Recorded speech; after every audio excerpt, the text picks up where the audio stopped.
deuxième table ronde du Carrefour associatif du film d'animation avec les syndicats et les assos du film d'anime. On a avec nous aujourd'hui un petit panel de personnes pour vous parler de l'accès à l'emploi dans le film d'animation.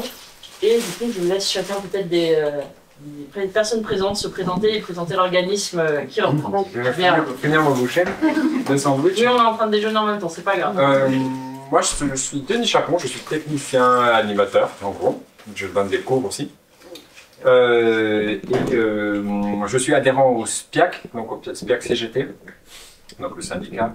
Je sais jamais ce que ça veut dire SPIAC. Et bref, c'est les intermittents de l'audiovisuel et du cinéma.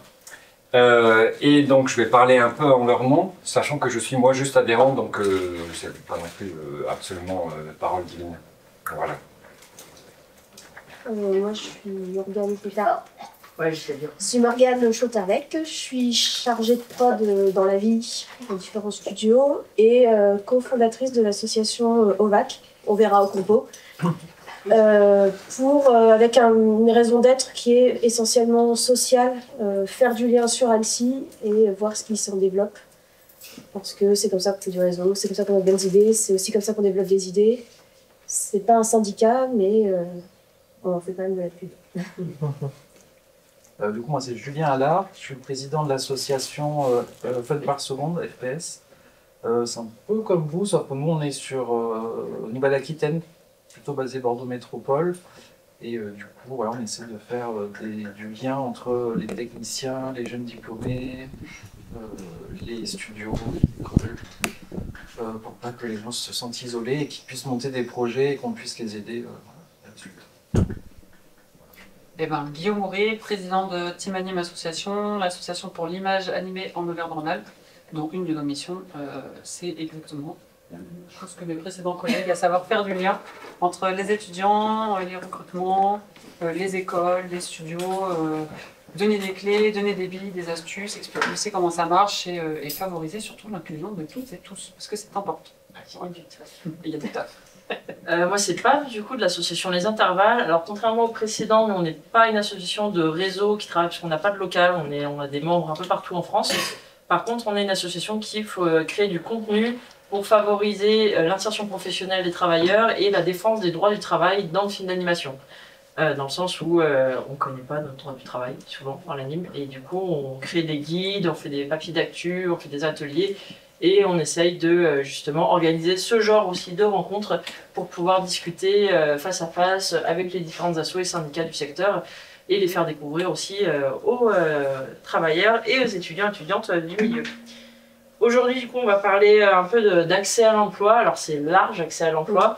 On va aborder plusieurs sujets. Donc, ça va être accès à l'emploi selon la diversité de profils, mais aussi accès à l'emploi dans le contexte de crise actuelle, avec peut-être quelques petits conseils de faire le point où ça en est dans les différentes régions. Et avant de commencer, je voulais préciser aussi qu'il y a d'autres assos qui existent. Si jamais vous êtes en région à Angoulême, il y a aussi le collectif Animation 16 qui existe là-bas, qui a malheureusement pas pu venir. Et si vous êtes dans le Nord, il y a deux associations, une qui s'appelle Les Filles en Feu et une autre qui s'appelle Cellophane, qui pareil, qui n'ont pas pu venir, mais qui font aussi pas mal de liens dans le secteur du film d'animation. Du coup, alors s'il y a peut-être d'autres régions que j'ai pas citées, mais n'hésitez pas à vous rapprocher des assos existantes chez vous, c'est toujours utile. Donc commençons, par quoi on commence? Est-ce qu'on commence à parler télétravail, vu que c'est un sujet qui nous touche nous et les collègues du jeu vidéo? Peut-être. Peut-être un rappel, je fais un rappel de ce qui existe dans la convention collective. Il n'y a pas grand-chose. C'est un des seuls. Voilà, il y a dans la convention collective, pour l'accès à l'emploi justement, pour les... C'est pas prévu pour faciliter la mobilité des personnes, c'est plus prévu pour les personnes qui ont des problèmes de mobilité, qui sont handicapées ou autres. Et c'est juste inscrit dans la convention collective que quand on est en télétravail, on a droit à ce qui s'appelle des frais d'atelier, c'est-à-dire un pourcentage de votre salaire brut supplémentaire pour rembourser en gros un bout de votre facture d'électricité, un bout de l'internet, du chauffage, parce que du coup c'est pas le studio qui le paye, c'est vous qui le payez de chez vous. Mais il n'y a rien qui est pensé justement pour les travailleurs handi, pour favoriser l'insertion des gens qui sont en région, qui sont un peu éloignés pour s'installer dans les métropoles où il y a du travail. Et je sais que le SNT-PCT travaille sur un truc actuellement, je ne sais pas si au SPIAC vous êtes aussi dessus. Je crois qu'il y a eu un moment, mais c'était avant que je sois adhérent, moi, quand je revienne en France. Donc je sais pas, mais je pense qu'effectivement, au moment du Covid notamment, il y a eu d'un seul coup une grosse vague de gens qui étaient en télétravail. Et ils s'en étaient un peu emparés en sentant qu'il y avait peut-être un sujet sur le droit du travail, effectivement. Personnellement, moi, j'ai jamais entendu quelqu'un qui était en télétravail, parce que ça se passe assez souvent, en fait, qu'on a quand même des contrats où on peut négocier 1 ou 2 jours par semaine en télétravail. J'ai jamais entendu parler de quelqu'un qui avait des frais d'atelier. des frais d'atelier. Enfin, après, vous allez peut-être me contredire, mais Dans des gros, moi je l'ai vu, mais dans des gros studios. gros studio. Nous aussi, on l'a eu pratiqué à Caribara pendant À Caribara aussi, ouais. Tu peux le négocier en du salaire, moi je faisais ça. Oui, c'est vrai que ça peut se négocier. C'est pas frais d'atelier, c'est vraiment tu négocies ton salaire, tu vois qu'il y a une limite.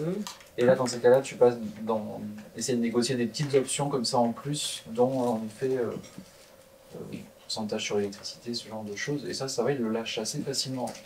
À l'époque après le Covid. Non, je sais pas trop, mais ça on pouvait. Faut dire que pendant le Covid, oui, beaucoup de studios n'avaient pas la place pour accueillir tout le monde ou même envoyer des machines à tout le monde. Donc ils ont mis en place surtout des accès à distance pour les personnes qui pouvaient travailler de chez elles. Ce qui a été assez dommageable. On a eu pas mal de retours aux intervalles sur la santé mentale des gens en Ile-de-France. Parce qu'ils étaient globalement dans des petits appartements et travailler pendant une demi-année quand on vit en 20 mètres carrés, c'est pas ultra fun. Mais il y a des studios qui s'en sont bien sortis à l'époque, qui avaient mis en place assez rapidement des accès à distance. Il y en a qui l'ont gardé. Mais du coup, actuellement, en fait, c'est un peu chaque studio fait sa popote. Il n'y a pas trop de précision. Et à l'inverse du jeu vidéo, où les syndicats sont en train de lutter pour que justement le télétravail soit favorisé, parce qu'il y a beaucoup de gens qui se sont installés en dehors de la région parisienne, notamment pendant le Covid, et on leur avait dit t'inquiète, télétravail, souci, pas de souci, c'est ok. Bah là, on leur dit non, il faut que vous reveniez au studio. Et du coup, il est question de lutte et de grève dans les syndicats du jeu vidéo là-dessus. Dans l'animation, on n'en est pas encore là, et en plus, on a des problèmes supplémentaires, c'est que selon les producteurs, et ça moi je le dis parce que je suis dire prod, et j'entends les producteurs qui le disent, on ne peut pas prendre tout le monde en télétravail parce qu'il faut un certain pourcentage des gens en prod soient sur place pour avoir accès aux aides départementales et régionales. Dans le sens où la région, elle va donner de l'argent à la prod en disant on veut bien vous donner la thune, mais en fait, il faut que ça retombe sur le PIB de la région, donc il faut que ce soit pour des gens qui habitent la région. Oui, c'est ça. Et qui habitent la région, mais qui ont leur adresse fiscale sur place. Parce que venir, par exemple, pour une production en Auvergne-Rhône-Alpes et avoir son adresse fiscale à Paris, ça ne fonctionne pas. Voilà. Et du coup, on est un peu bloqué parce qu'en parallèle, il n'y a pas d'aide à la mobilité, au déménagement ou autre. Donc on nous demande d'être ultra mobile. Et quand on est junior, d'un côté, c'est bien parce qu'on a moins d'affaires peut-être à transporter, on n'a pas d'enfants, on n'a pas d'animaux, tout ça. Mais régionale, etc. Voilà, mais ça demande quand même la capacité d'aller d'une région à l'autre pour des contrats courts et précaires.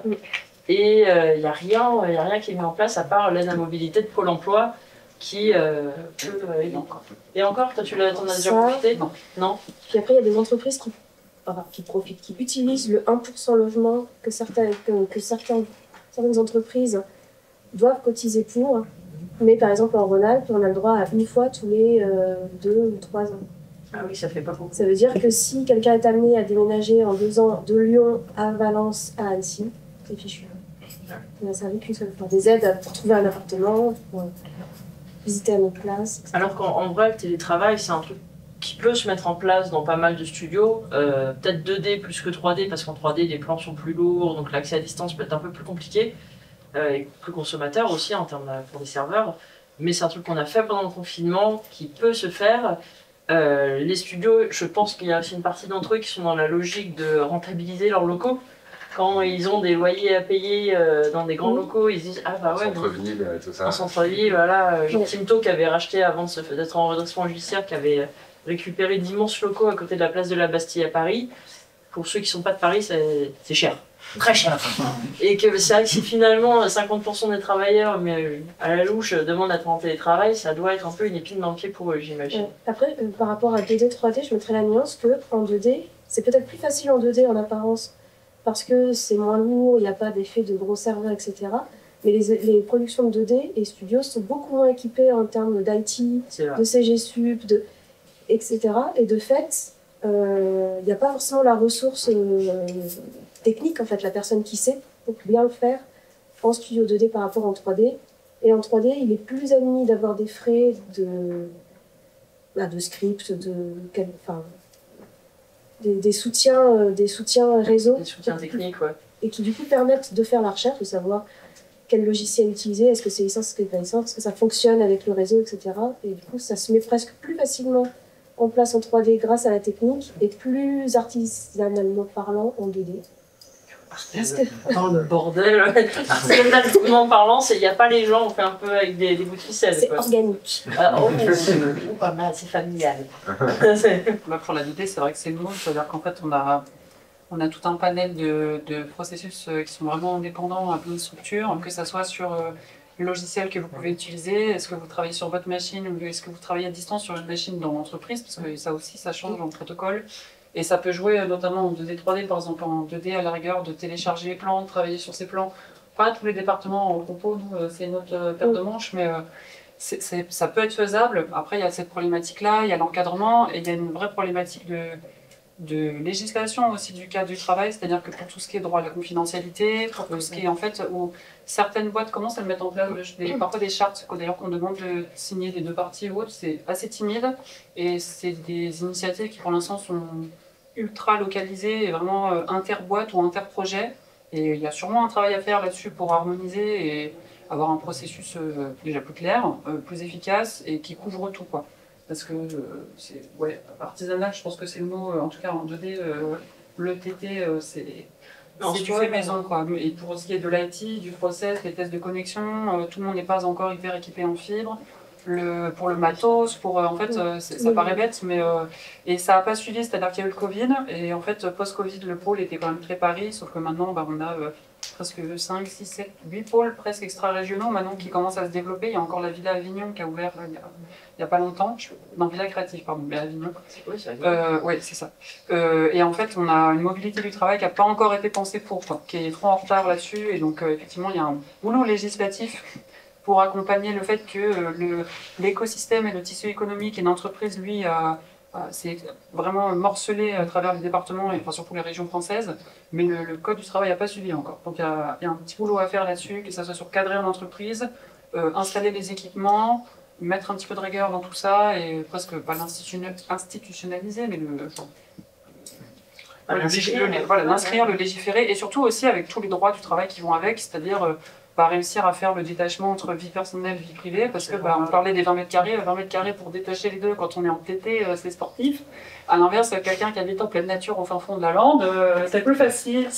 Oui, mais donc il y a un cadrage à faire là-dessus aussi. Peut-être aussi pour revenir sur le sujet de l'accès à l'emploi, être complètement aussi dans un territoire très rural et tout ça, c'est très difficile de trouver de l'emploi en fait, parce que le fait d'être en ville bien souvent, ça permet d'avoir justement un réseau pour être inclus dans ce genre vos genres d'associations là, qui fait que c'est aussi, en tout cas dans ce qui me concerne, moi j'ai l'impression que c'est comme ça qu'on accède à l'emploi beaucoup.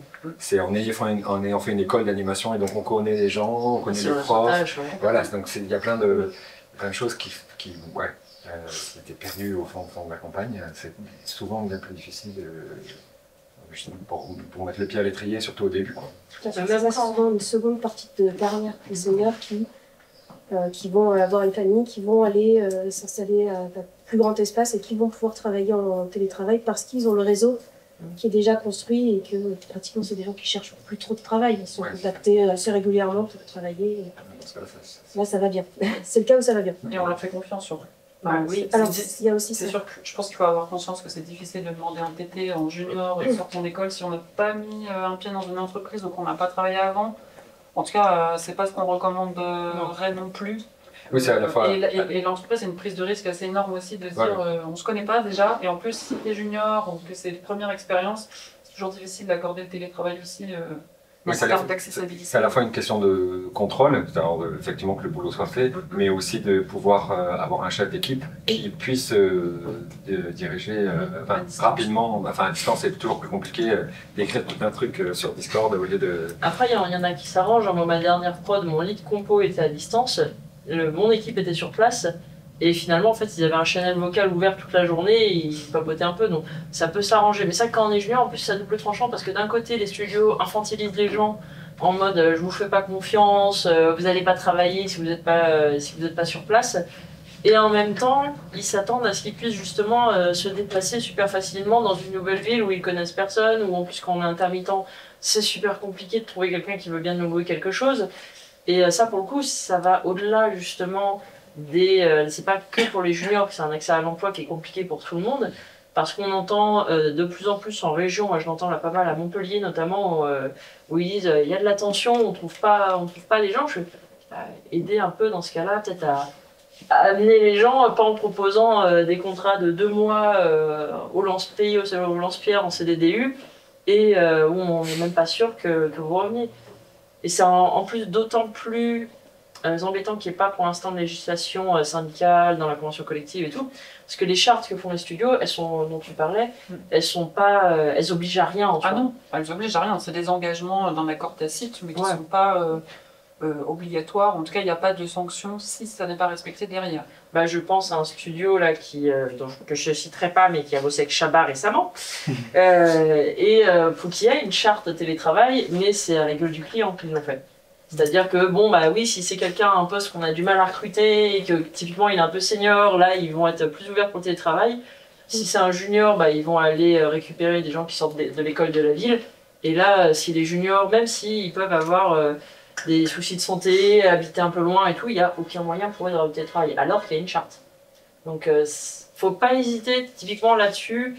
Quand c'est un des problèmes qu'on retrouve, comme je trouve, de plus en plus dans notre secteur, vu que comme le milieu s'est bien morcelé dans différentes villes, à faire remonter au syndicat quand on bloque et quand justement on dit mais là j'arrive pas à m'installer professionnellement, ou alors je suis bloqué, les boulots il y en a plus dans ma ville, poser des questions, parce que nous-mêmes au final on connaît pas tout, et il y a besoin de clarifier clairement la législation. Sachant que je vais peut-être répéter ce qui a été dit ce matin, mais au SPIAC CGT, on peut demander, poser des questions, envoyer un contrat en disant ah est-ce que ça c'est illégal, est-ce que c'est illégal, sans être adhérent.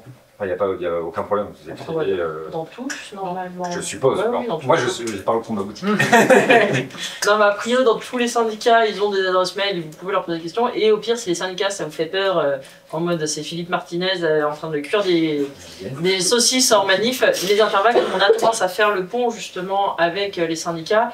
Et il y a des questions auxquelles on peut peut-être répondre plus vite et de manière plus pragmatique, parce qu'on n'a pas le langage juridique. Parfois, fait un peu peur. Pas sans accompagnement, oui. Oui, on va va indiquer, d'où l'importance pour retomber sur cette charte de TT d'avoir aussi un vocabulaire adapté. On parle d'accessibilité, que vous ayez trouvé 10 ou autre. Enfin, ça aussi, mine de rien, les contrats, on n'aide pas à lire ces contrats, à comprendre ces contrats aussi. Donc, il ne faut pas hésiter à aller chercher toute aide qui peut vous aider là-dedans. Que ça soit des... C'est vrai. Tu vois, si vous êtes demandé. Pour les assos et syndicats qui vous aident là-dessus, et qui sont un facteur important par rapport à la recherche d'emploi. Voilà, j'allais parler justement des troubles 10, des personnes qui sont sur le spectre autistique, qui ont des TDAH et autres. Et c'est un non-sujet actuellement dans le secteur, puisque les personnes en charge du recrutement, quand c'est pas directement le lead, ce qui n'est pas son boulot, on rappelle, c'est souvent, il y a des studios qui ont des RH, qui n'ont aucune formation là-dessus. Et sinon, c'est les chargés de prod et les directeurs de prod, qui sont des personnes qui font du management, mais qui sont, pareil, pas formées du tout là-dessus. Je crois me souvenir qu'il y a des formations à l'AFDAS, quand même, maintenant, sur le management, justement, pour les troubles neuro 10. Alors, je sais qu'il y a une formation, alors, je ne sais plus si c'est avec l'AFDAS. La formation l'AFDAS, c'est... c'est pour le financement, ouais. Et oui, qui apprennent justement à fluidifier des relations professionnelles. Voilà, j'ai pas le nom de cette. Je suis portée candidate dans ma boîte pour la faire.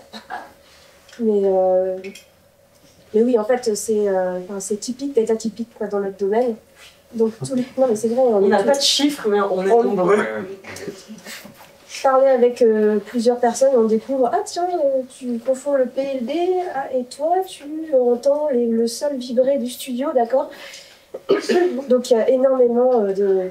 Et je pense que c'est aussi ce qui nous amène dans ces domaines-là, d'être atypiques. Donc en fait, il y en a qui sont diagnostiqués et qui savent, et tant mieux qu'ils savent expliquer ce dont ils ont besoin et le pourquoi ils ont telle ou telle réaction. Mais la majorité n'en savent rien.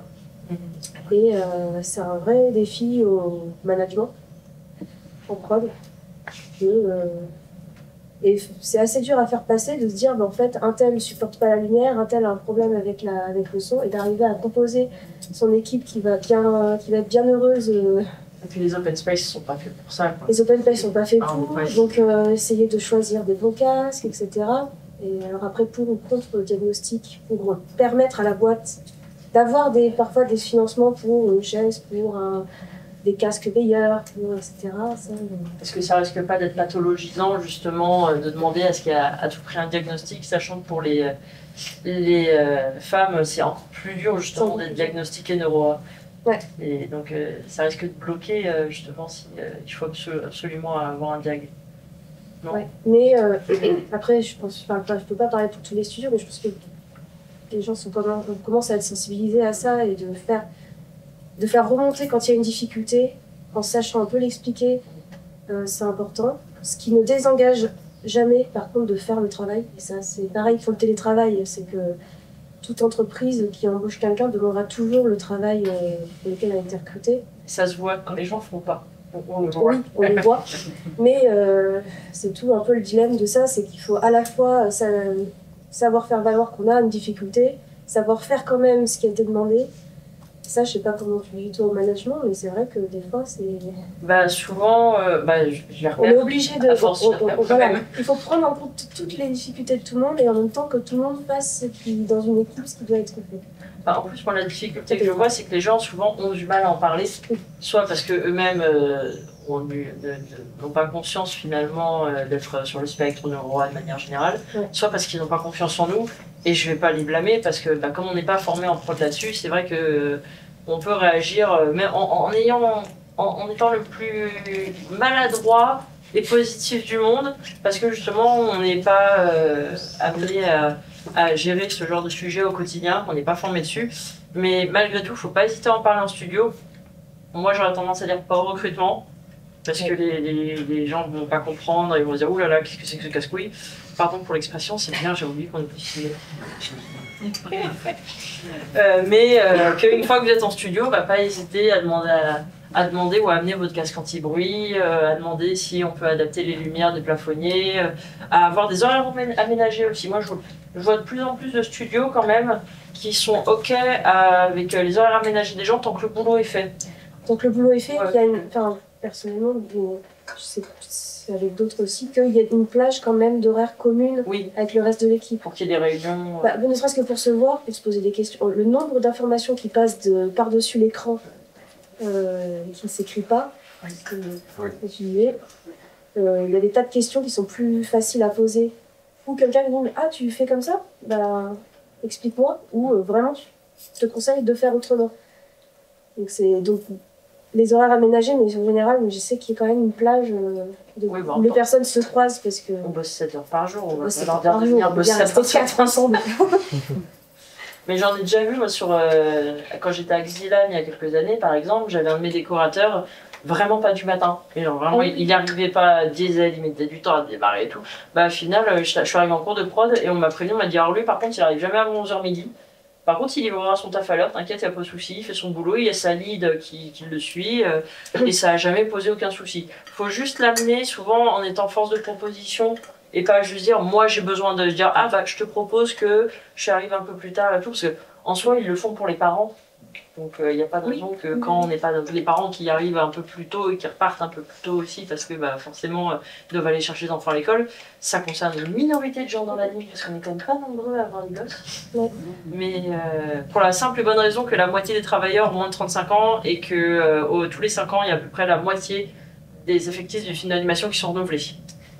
Précarité, on continue de le dire. C'est quoi ? Pour l'accueil, pour les Bah, enfants. Oui, c'est qu'on je adapte. peux rebondir sur ce que tu dis, c'est que du coup, ça n'est effectivement, ça induit une suradaptation, encore une fois. Ouais. C'est de venir avec sa promesse de faire le travail, avoir décortiqué sa particularité et avoir une solution. Donc Oui, c'est vrai. ça reste de toute façon plus difficile que... Et ça reste uniquement à la charge du travailleur. Alors, il y en a certains, je ne sais pas si ça t'est arrivé, est-ce que peut-être tu voudrais pas un casque anti-bruit? Tu détectes qu'il y a peut-être quelqu'un qui n'est pas au courant qu'eux et ça peut l'aider. Oui, Mais quand on est au courant d'un besoin qu'on a, voilà, bah, la promesse, se connaître et quelquefois proposer la solution. Mais enfin, parce que toute entreprise étant à but lucratif ou au moins équilibrée, la promesse, on ne peut pas se départir de la promesse. Oui, mais l'entreprise est aussi légalement responsable de la sécurité de ses salariés.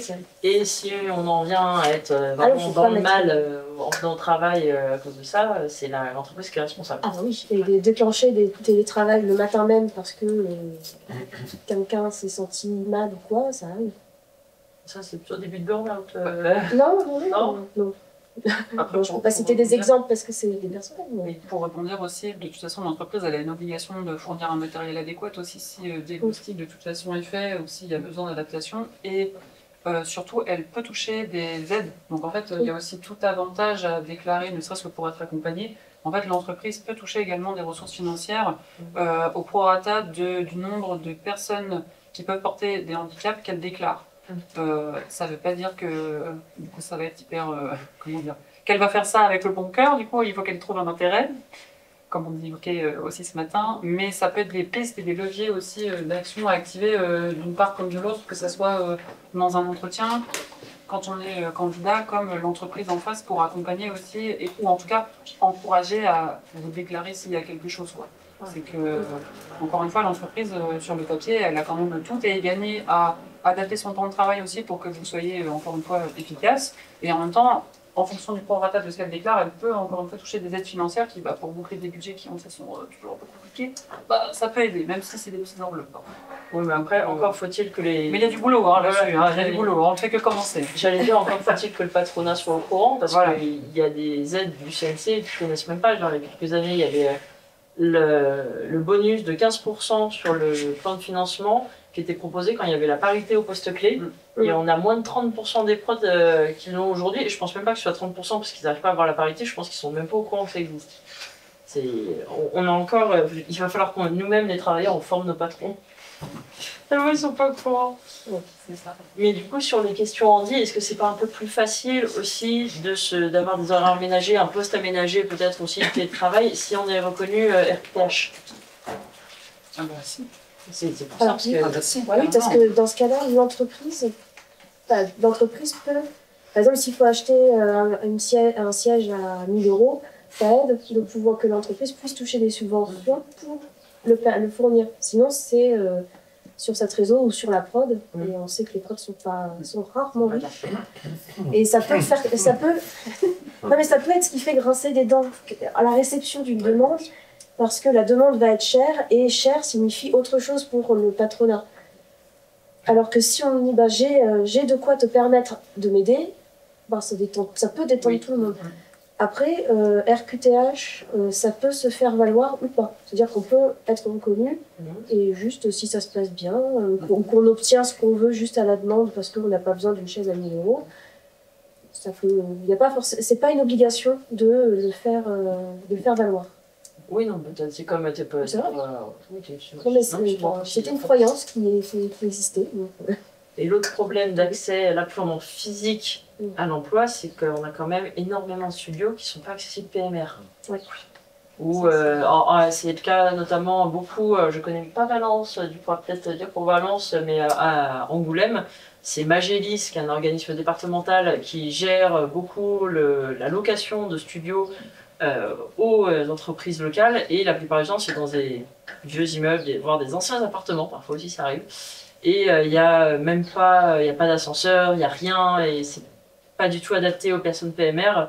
Donc on se retrouve avec en plus des personnes qui finalement en école, là où c'est un peu mieux encadré, un accompagnement, des accès PMR adaptés et autres. Et ils arrivent en studio, ils se rendent compte qu'ils peuvent bosser nulle part. Si jamais ça arrive, là, par contre, il ne faut pas hésiter à faire valoir le télétravail dès le début. Et il y a des aides aussi au niveau de Pôle emploi et de la maison du handicap pour adapter justement son chez-soi pour travailler. Pour avoir des aides pour avoir son ordinateur, pour travailler à distance et autres, parce que c'est sûr que si vous avez juste un iPad pour faire une prod 3D, ça va être compliqué. Ça va bloquer. Mais ça, c'est pareil, c'est un truc dont les syndicats ne se sont pas encore énormément emparés, j'ai l'impression. De toute manière, la question générale du handicap, les syndicats sont peut-être un peu en retard sur le sujet. On a des sujets. Il y en a, Spiak, que vous bossez un peu dessus? Moi, que je ne sache pas, non. Non. Mais je sais que c'est un souci. Bah, va falloir qu'on en cause à la prochaine intersyndicale. Il y a de quoi faire. Autre question d'accès à l'emploi, qui est quand même crucial au-delà des accès à proprement parler physique au job, c'est comment on arrive à trouver du taf. Comment arrive-t-on en sortant d'école, vaste sujet, et vous avez 4 heures, vaste sujet. Comment arrive-t-on en sortant d'école, au-delà de la crise actuelle que traverse le secteur, à trouver du boulot? Qu'est-ce que vous conseillez, vous, quand justement, en plus là, on a des assos locales qui travaillent sur le réseau, donc il y a le réseautage, qui consiste en quoi? Ça, c'est déjà une mission en soi, hein, le réseautage. Enfin, du coup, voyez, il explique ce qu'il faut faire. À mon avis, on va se compléter, je pense, là-dessus, mais le réseautage, déjà, il se base sur le groupe classe, sur le groupe école. Et déjà, ça, c'est quelque chose qui n'est pas forcément évident à constituer en fonction de dans quelle école vous êtes, de comment vous vous sentez dans le... Non, mais ça paraît bête, mais en fait, tout le monde parie sur ces groupes classes, et en fait, non, il y a des classes où elles ne gardent pas contact, ou avec des écoles où il n'y a pas de relation avec les alumni, où il n'y a pas de prise de contact, par exemple, à 6 mois pour l'insertion, où il n'y a pas... Donc, pour le coup, c'est pas un acquis, il y a du boulot encore là-dessus, mais on en parlera sûrement à la prochaine table ronde. Sur les écoles. Et en fait, le réseautage qui est de se constituer en carte d'adresse, en fait, parce que factuellement c'est ça, avec les bons contacts, avec les bonnes pistes, avec les bons mails, En fait, c'est un taf de titan qui est souvent très caché d'ailleurs, auquel du coup, des assos comme les nôtres, on essaye d'apporter des assistances, que ce soit des annuaires, que ce soit favoriser des rencontres, parce que ça commence toujours par là, il faut provoquer un peu la chance fortuite, l'opportunité, le bout de hasard qui, par un coup de chance illuminé, débouche sur quelque chose. Et ça, c'est un travail assez difficile, d'autant qu'il faut l'entretenir. C'est-à-dire qu'un carnet d'adresse qui, à l'instant T, vaut quelque chose, dans 6 mois, en fait, il aura changé parce que les personnes, elles ont, ça se trouve, plus les mêmes postes, ou elles ont plus les mêmes compétences, ou elles sont juste plus dans l'anime, ou elles se sont reconverties en éleveurs de chèvres au fond des Landes, j'en sais rien. Enfin, en fait, il y a quand même le carnet d'adresse, au-delà de le constituer quand on sort d'école pour son premier emploi, c'est quelque chose qui est à maintenir et à abreuver, à continuer d'entretenir tout le long en fait, de sa carrière. Et ça, la première étape, c'est d'aller faire des rencontres. Donc, à travers tout le prisme des opportunités qui peuvent se présenter, que ce soit job dating, festival, événements, café, souvent le bar plutôt d'ailleurs, mais qu'on se le dise, d'autres événements, des assos comme les nôtres qui peuvent aussi mettre des choses en place, ça c'est un peu la première étape, sachant que ce qui se jouxte souvent au réseau, c'est montrer son profil. Et donc, par la même occasion, au-delà de candidater de manière un peu passive, dans le sens où il n'y a pas forcément une opportunité, mais on dit son nom, on essaie de se faire remarquer, c'est aussi un bon moyen, je dis que je me trompe, mais un bon moyen aussi de montrer son CV, ça passe pas, tu l'aurais fait comment, montrer sa démo, est-ce qu'il manque des choses, est-ce qu'il faut rajouter, est-ce que c'est assez technique, est-ce que je ne me suis pas trompée d'orientation, et ça, on ne peut pas le faire seul. On est obligé d'avoir des gens en face pour nous le dire, en toute bienveillance, c'est important, et donc il faut favoriser ces rencontres-là, quoi. Et ça, c'est un peu les deux gros piliers minimum pour essayer de trouver du job. Après, constitution d'un annuaire, maîtriser un recrutement. Alors, un recrutement, mine de rien, c'est pas inné, ça s'apprend, il faut s'y préparer, il y a plein de petits codes à savoir. En fonction du studio dans lequel on candidate, si c'est une grosse boîte, si c'est une petite boîte, si c'est artisanal, si c'est industriel, enfin, c'est pas le même angle d'attaque aussi, en fait. Et donc ne pas hésiter à se faire accompagner notamment par les syndicats, surtout quand on a des propositions de contrat qui nous paraissent un peu louches, il faut aller vérifier. Et donc je pense que déjà c'est les premières pierres pour se mettre dans le milieu. Et la dernière angle, à mon sens, qui est essentiel, c'est aussi de bien comprendre ce qui se passe au moment où vous recrutez. C'est quoi la tendance, c'est quoi les postes en tension, Est-ce qu'il y a des secteurs plus que d'autres? Est-ce qu'il y a des villes plus que d'autres? Quelle est la situation du marché? Parce que sinon, on candidate de manière complètement aveugle. Et il y a des fois, on peut détruire un peu son profil si on postule pas au bon moment, ou pas à la bonne personne, ou pas. Et c'est en fait la manière dont c'est réceptionné derrière, même si on peut pas tout contrôler, on peut essayer de faire en sorte que ça se passe bien, quoi. Ouais. Et je pense que c'est important de, voilà, pour moi c'est un peu la quatrième pierre. T'as absolument raison en tout. Ouais. Donc ça veut dire qu'il faut se gérer en tant qu'entreprise, en tant qu'intermittent. Mais je mettrai la nuance que quand on est sur le spectre autistique, tout ça est impossible. Voilà, là on rejoint le problème tout à l'heure. Là-dessus, c'est que le réseau est le pire truc qui peut arriver à un autiste. Et du coup, c'est encore plus difficile. Complètement. Mais en tout cas, d'être pertinent dans les réponses. Enfin, en fait, souvent, soit on entend parler d'une prod, et il faut se présenter. Donc, il faut se présenter simplement en mettant ce qu'on fait, en répondant. Si on demande du BG, dites pas que vous faites du coton. En fait, il y a une chance sur 2 qu'on vous réponde pas, si c'est pas une chance sur 3. Candidatez pour ce qui vous concerne, présentez ce que vous faites par rapport au métier. N'envoyez pas le transfert. Non mais c'est vrai, qui Avec les 3 clics. En fait, non mais qui télécharge encore un fichier qu'on envoie par mail? Non mais faut bien quand même contextualiser un peu. Non mais c'est essayer de répondre à ce qu'il faut. Parce qu'en fait, les offres d'emploi où on entend parler de quelque chose, on dit bonjour, j'ai entendu parler de j'aimerais faire une candidature spontanée, c'est là que le réseau est utile. Mais en fait, essayer je sais pas, de faire simple, et effectivement que tout accès à l'information sur qui vous êtes, ce que vous faites, comment et où vous êtes, parce qu'il y a une affaire de régionalité, si vous êtes mobile ou pas, enfin voilà, faciliter le qui je suis, qu'est-ce que je fais. C'est déjà pour la personne qui reçoit, c'est déjà faciliter la réception. Et après, effectivement, avoir un profil à jour, avoir une démo ou un book. Du coup, pourquoi il faut s'assurer justement que ce soit rapide et efficace? Parce que pour contextualiser un peu, parce que les recruteurs ont souvent très peu de temps pour des campagnes de recrutement. On a des, là c'était avant la crise, mais ça s'est aggravé avec la crise. On a des temps de recrutement tellement courts que parfois, en fait, on va directement aller demander au chef de poste de nous recommander quelqu'un, d'où l'intérêt, encore une fois, du réseautage, parce que moi, ça m'est déjà arrivé, je crois que c'était avec toi, Julien, en plus, de chercher quelqu'un et de dire, t'as pas quelqu'un sous le coude à me filer, et t'avais eu un élève à l'ECV qui était bien, tu m'as dit, tiens, celui-là, il bosse bien, si t'as besoin d'une petite main efficace et tout, et finalement, c'est comme ça qu'il a eu son premier taf. C'était avec Luc, c'est ça. Donc oui, ça peut arriver. Parfois, ça tient vraiment à être au bon endroit au bon moment. Alors ça veut pas dire que ça presque. Ça veut pas dire faire les bottes avec les profs et les gens qu'on rencontre en convention. Non, ça veut dire considérer que l'école est déjà le milieu professionnel. Mais du coup, voilà, quand on fait du recrutement, quand on met des annonces, on a beaucoup de gens qui postulent. Ça m'est déjà arrivé de recruter pour des postes d'animateur et d'avoir dans une journée une centaine de candidatures. Toutes les 5 minutes. Voilà. On m'amuse à ce genre de stuff. Pendant 4 jours. C'est assez énorme, c'est un taf que doivent faire souvent les chargés ou les dire prod en plus de leur boulot quotidien. Et du coup, c'est vrai que si vos profils sont pas accessibles en 30 secondes, on n'a pas le temps. On doit passer à autre chose. Alors si jamais sur ce sujet, les intervalles, on fait des petits guides sur comment faire votre CV, votre bande démo, votre portfolio, pour vous assurer justement d'être efficace.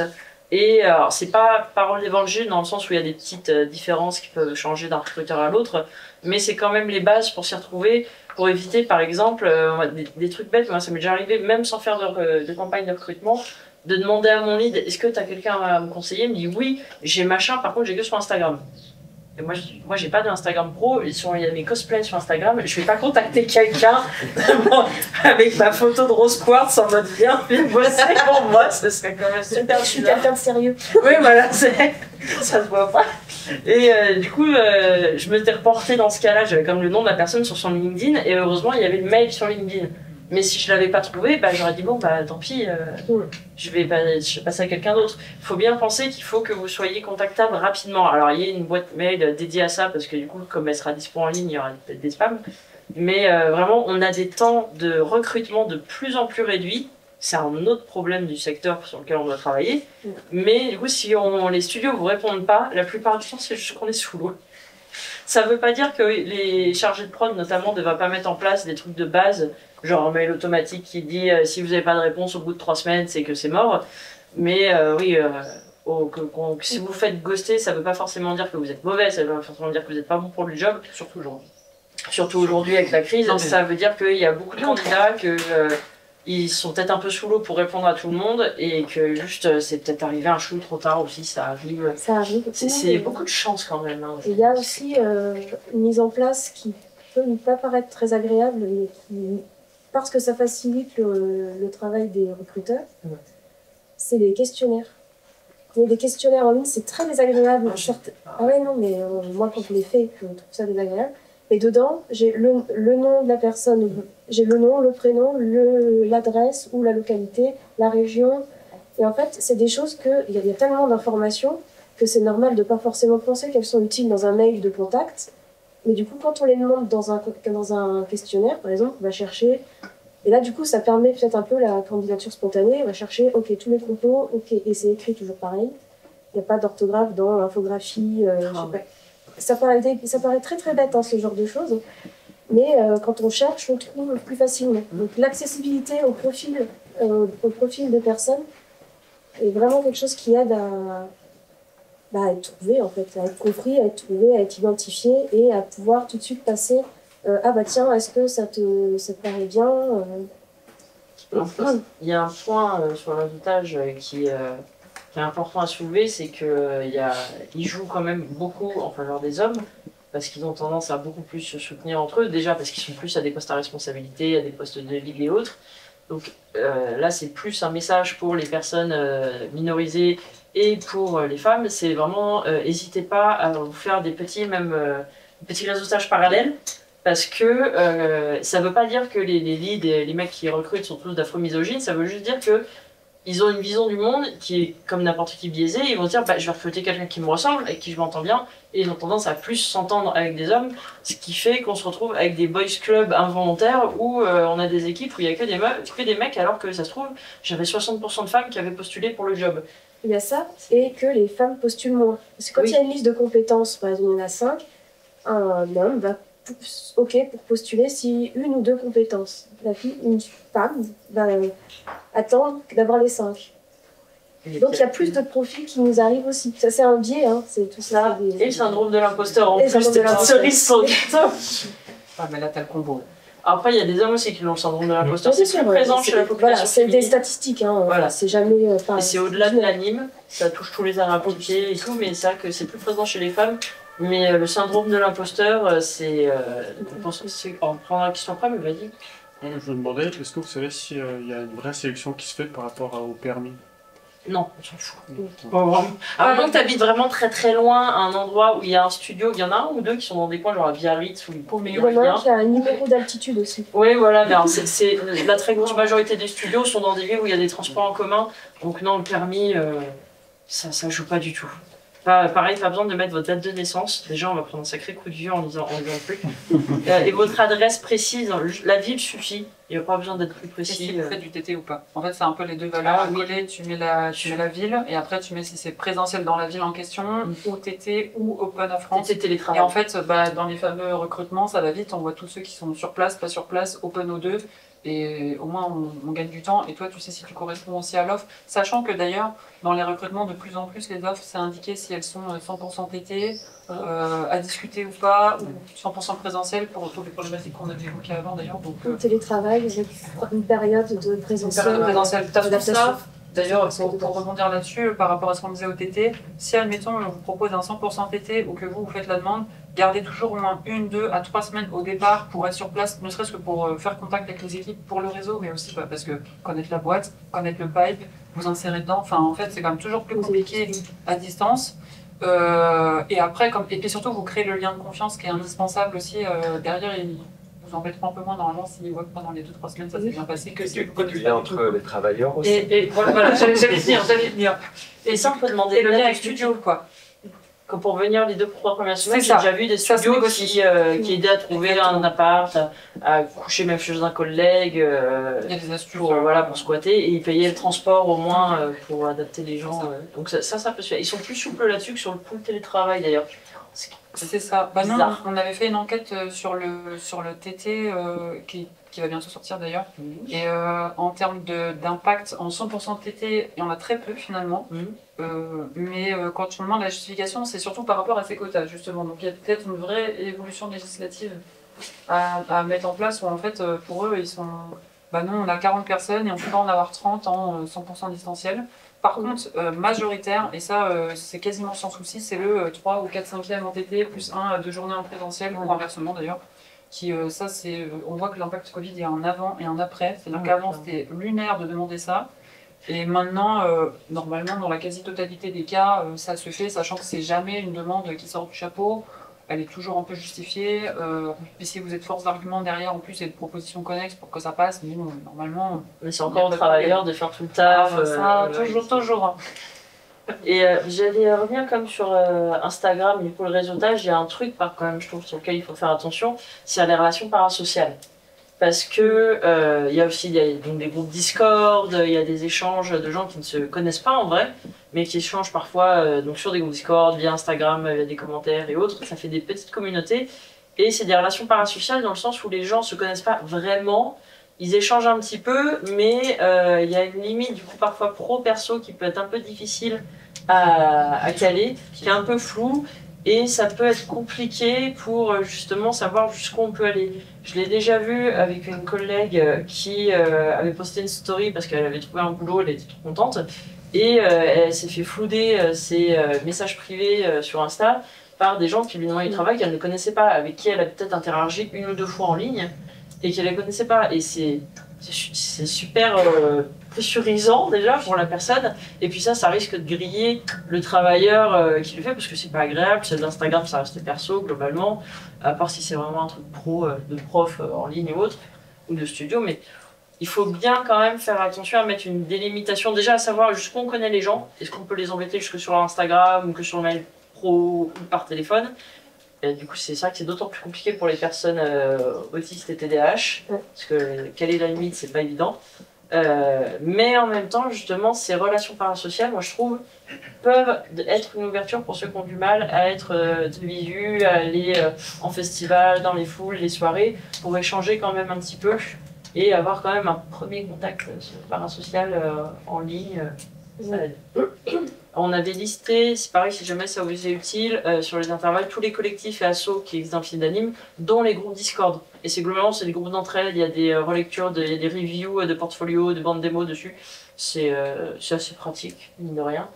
Et je sais qu'il est toi, il est ouvert le Team Anime ou c'est que pour les adhérents? Oui, non, il est ouvert. Et d'ailleurs, il y a le Créavo, quand tu parles de ces reviews, on en fait justement, la Clarisse va nous fin juin, le prochain là-dessus.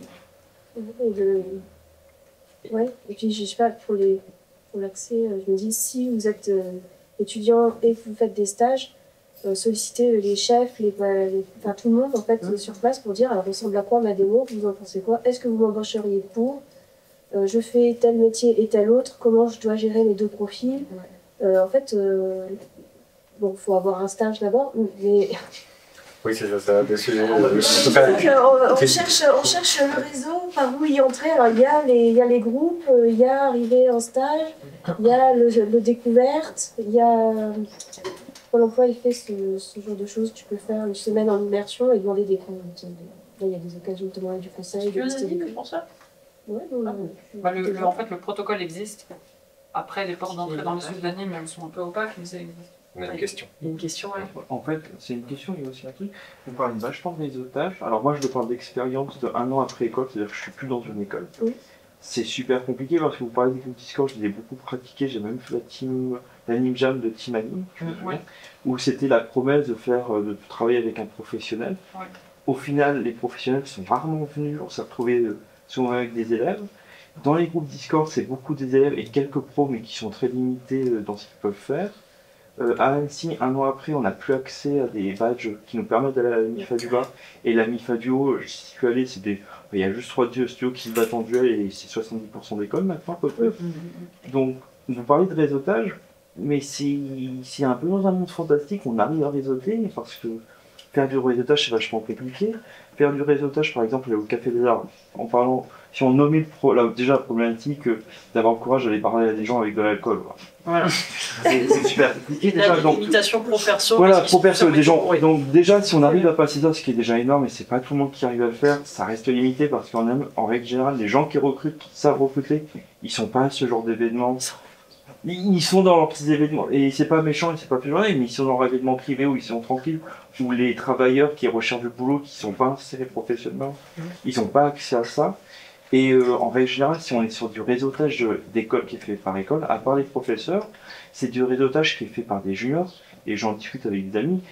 Une junior, à part si elle est très proche de son directeur, elle est très limitée dans ce qu'elle peut faire, même faire passer un CV, donc faire du réseautage, bah, on peut en parler, on peut dire il faut faire comme c'est faire, mais ça reste vachement limité, parce que même si on peut rattraper 15 fois la démo reel, oui, bah après on est perdu sur 100 autres démo reel, et on sait très bien pour avoir discuté. Ouais, mais en fait, il y a un moment où on va être perdu parce qu'on est dans une situation en tant que junior où le marché n'est pas équitable parce que à un moment ou à un autre, il y aura un senior qui sera encore plus désespéré qu'un junior, qui lui aura un niveau de senior et qui à un moment ou à un autre, il acceptera d'être payé un peu moins. Oh, j'ai envie de dire, ça dépend des seniors. Mais il en suffit d'un. Alors là, je vais prendre ma casquette de syndicat et je dis Oui. non, on n'accepte pas d'être payé un peu moins. Ça, c'est un monde fantastique. Mais Ma casquette de senior, oui. Mais c'est un monde fantastique, le truc du syndicat. Là, et c'est pas méchant, je trouve que c'est super important. Mais faire respecter. Là, vous parliez au début, pour revenir sur le début. Mais moi, en tant que junior qui cherche du boulot, moi, si à un moment il faut que je me casse une jambe pour aller trouver un boulot, je suis capable. Bon, c'est métaphorique, mais on le fait parce qu'on en a besoin de ce boulot. C'est plus important qu'aller se faire traîner. Et c'est horrible et ça dessert la cause. Mais je trouve qu'à un moment, c'est une amie qui me parlait, et c'était quelqu'un dans le studio qui disait ah non, mais il faut pas que tu fasses des heures sup, c'est pas bien pour le reste. Mais c'est vachement. Moi, je trouve que c'est. Je comprends sa position de senior, mais je trouve que c'est irrespectueux et déplacé de le dire à un junior. C'est bien. Parce que bah, on est là aussi, on essaye de faire notre place, on essaye de prouver qu'on peut le faire. C'est pas bien, c'est toxique et ça je. Non, c'est pas que c'est toxique, c'est que ça va pas amener à ce que tu sois réembauché plus facilement. Ça va juste te permettre de t'exploiter et tu vas faire un burn-out en 3 ans. Ouais, mais au moins on travaille pendant 3 ans. Ouais, mais on travaille pendant. Et je m'en rends compte, mais on travaille pendant 3 ans et on l'imagine parce que c'est construit comme ça, parce que on a tous, et je pense que beaucoup de juniors et tout ça, et beaucoup de gens qui recherchent un emploi, qui ont un premier emploi, on a tous la peur au ventre de ne pas avoir un boulot. Moi, en tant que junior, je suis quand même capable d'aller faire des stages en production où c'est pas rémunéré, où on passe par insertion facilitée de Pôle emploi, où c'est des stages qui sont pas rémunérés, qui sont pas payés. Et on va faire j'ai vu la tête des contrats, c'est des 35 heures. Et c'est légal, c'est-à-dire c'est légal, c'est le principe du truc. Mais c'est-à-dire. C'est un vaste sujet. Ouais, non, c'est un vaste sujet. Et en fait, c'est là où je trouve que c'est super compliqué. Et l'action syndicale elle est importante, mais dans le contexte actuel, c'est super compliqué. Et comme on n'arrive pas dans l'insertion aussi à voir comment les entreprises elles peuvent embaucher plus et comment elles peuvent distribuer plus de films et avoir. Ça devient.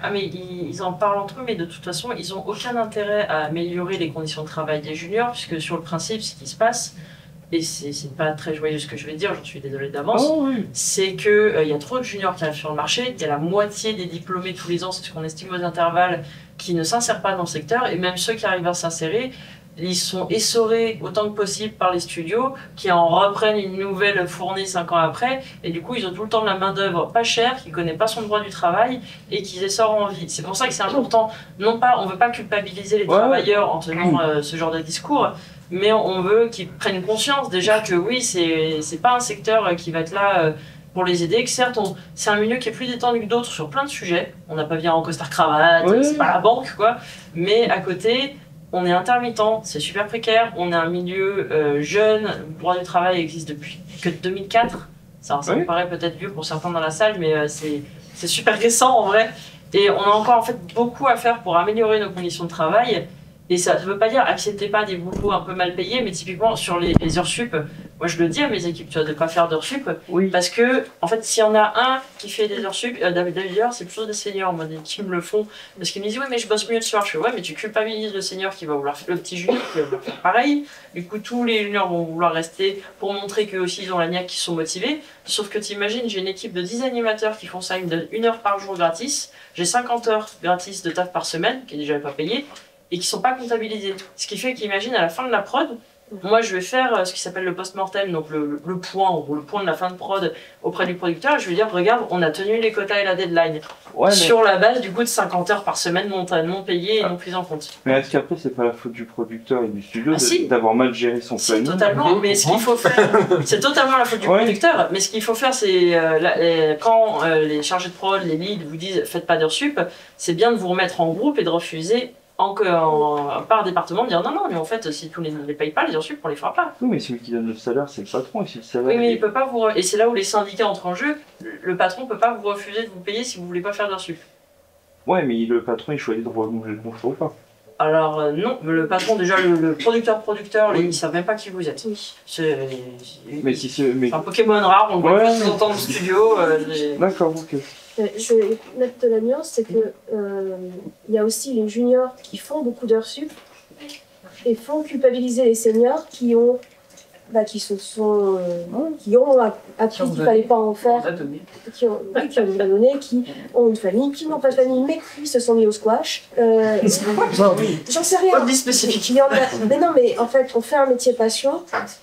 Ça dure 2-3 ans, la passion, les heures sup, etc. junior. Et au bout d'un moment, on a souvent un projet perso, une envie de jardinage, on se met au crochet, on se met à tout ce qu'on veut, mais voilà, on devient un travailleur. Et beaucoup de seniors sont revenus me dire, les juniors, là, il ne faut pas les laisser faire des heures sup.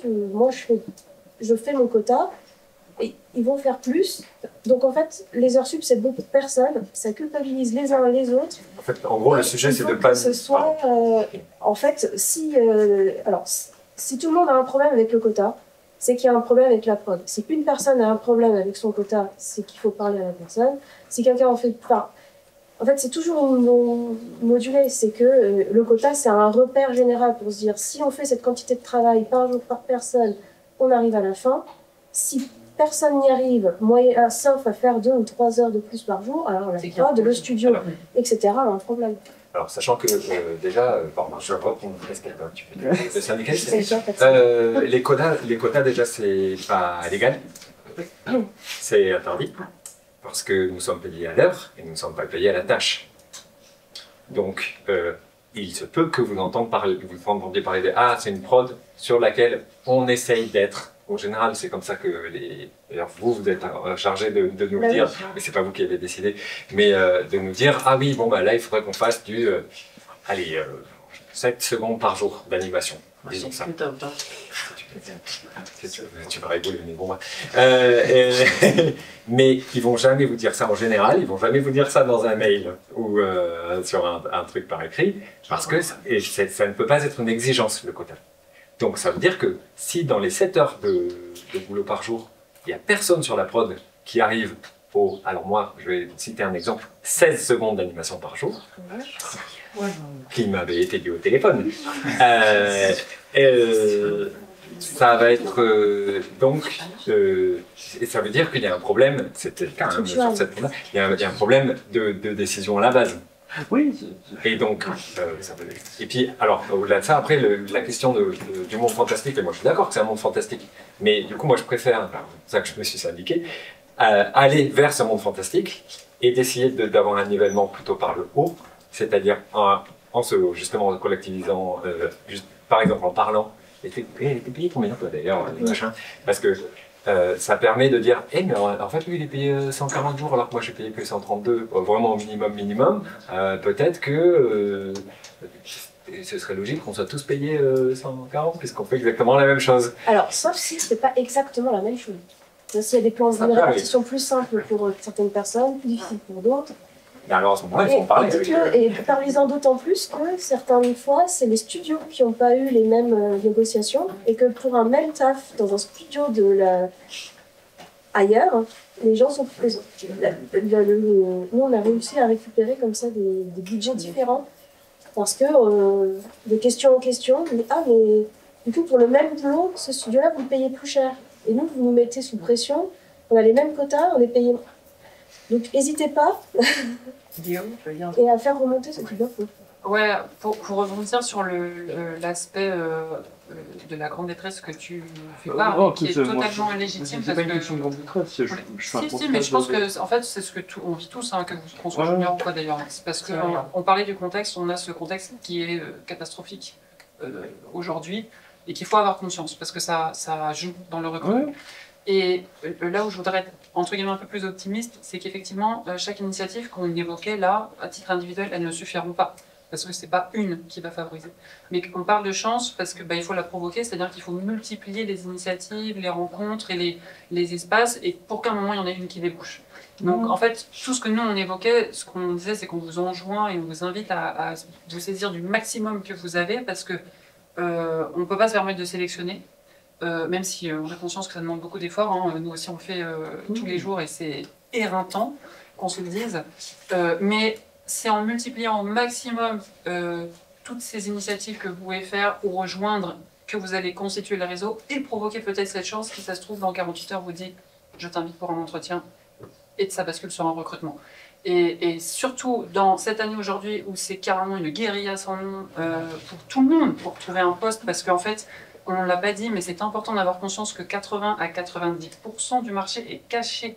C'est-à-dire que vous n'en entendez pas parler, il est complètement fantomatique. Pas d'annonce. C'est-à-dire que vous vous dites, je vais sur Jobotropo ou d'autres plateformes ou autres, il y a 20 offres d'emploi dans le mois. Que dalle! En fait, il y en a eu 90, 100, 120 dans le mois qui y sont passés. Juste, vous n'en avez pas conscience parce que c'est du bouche à oreille.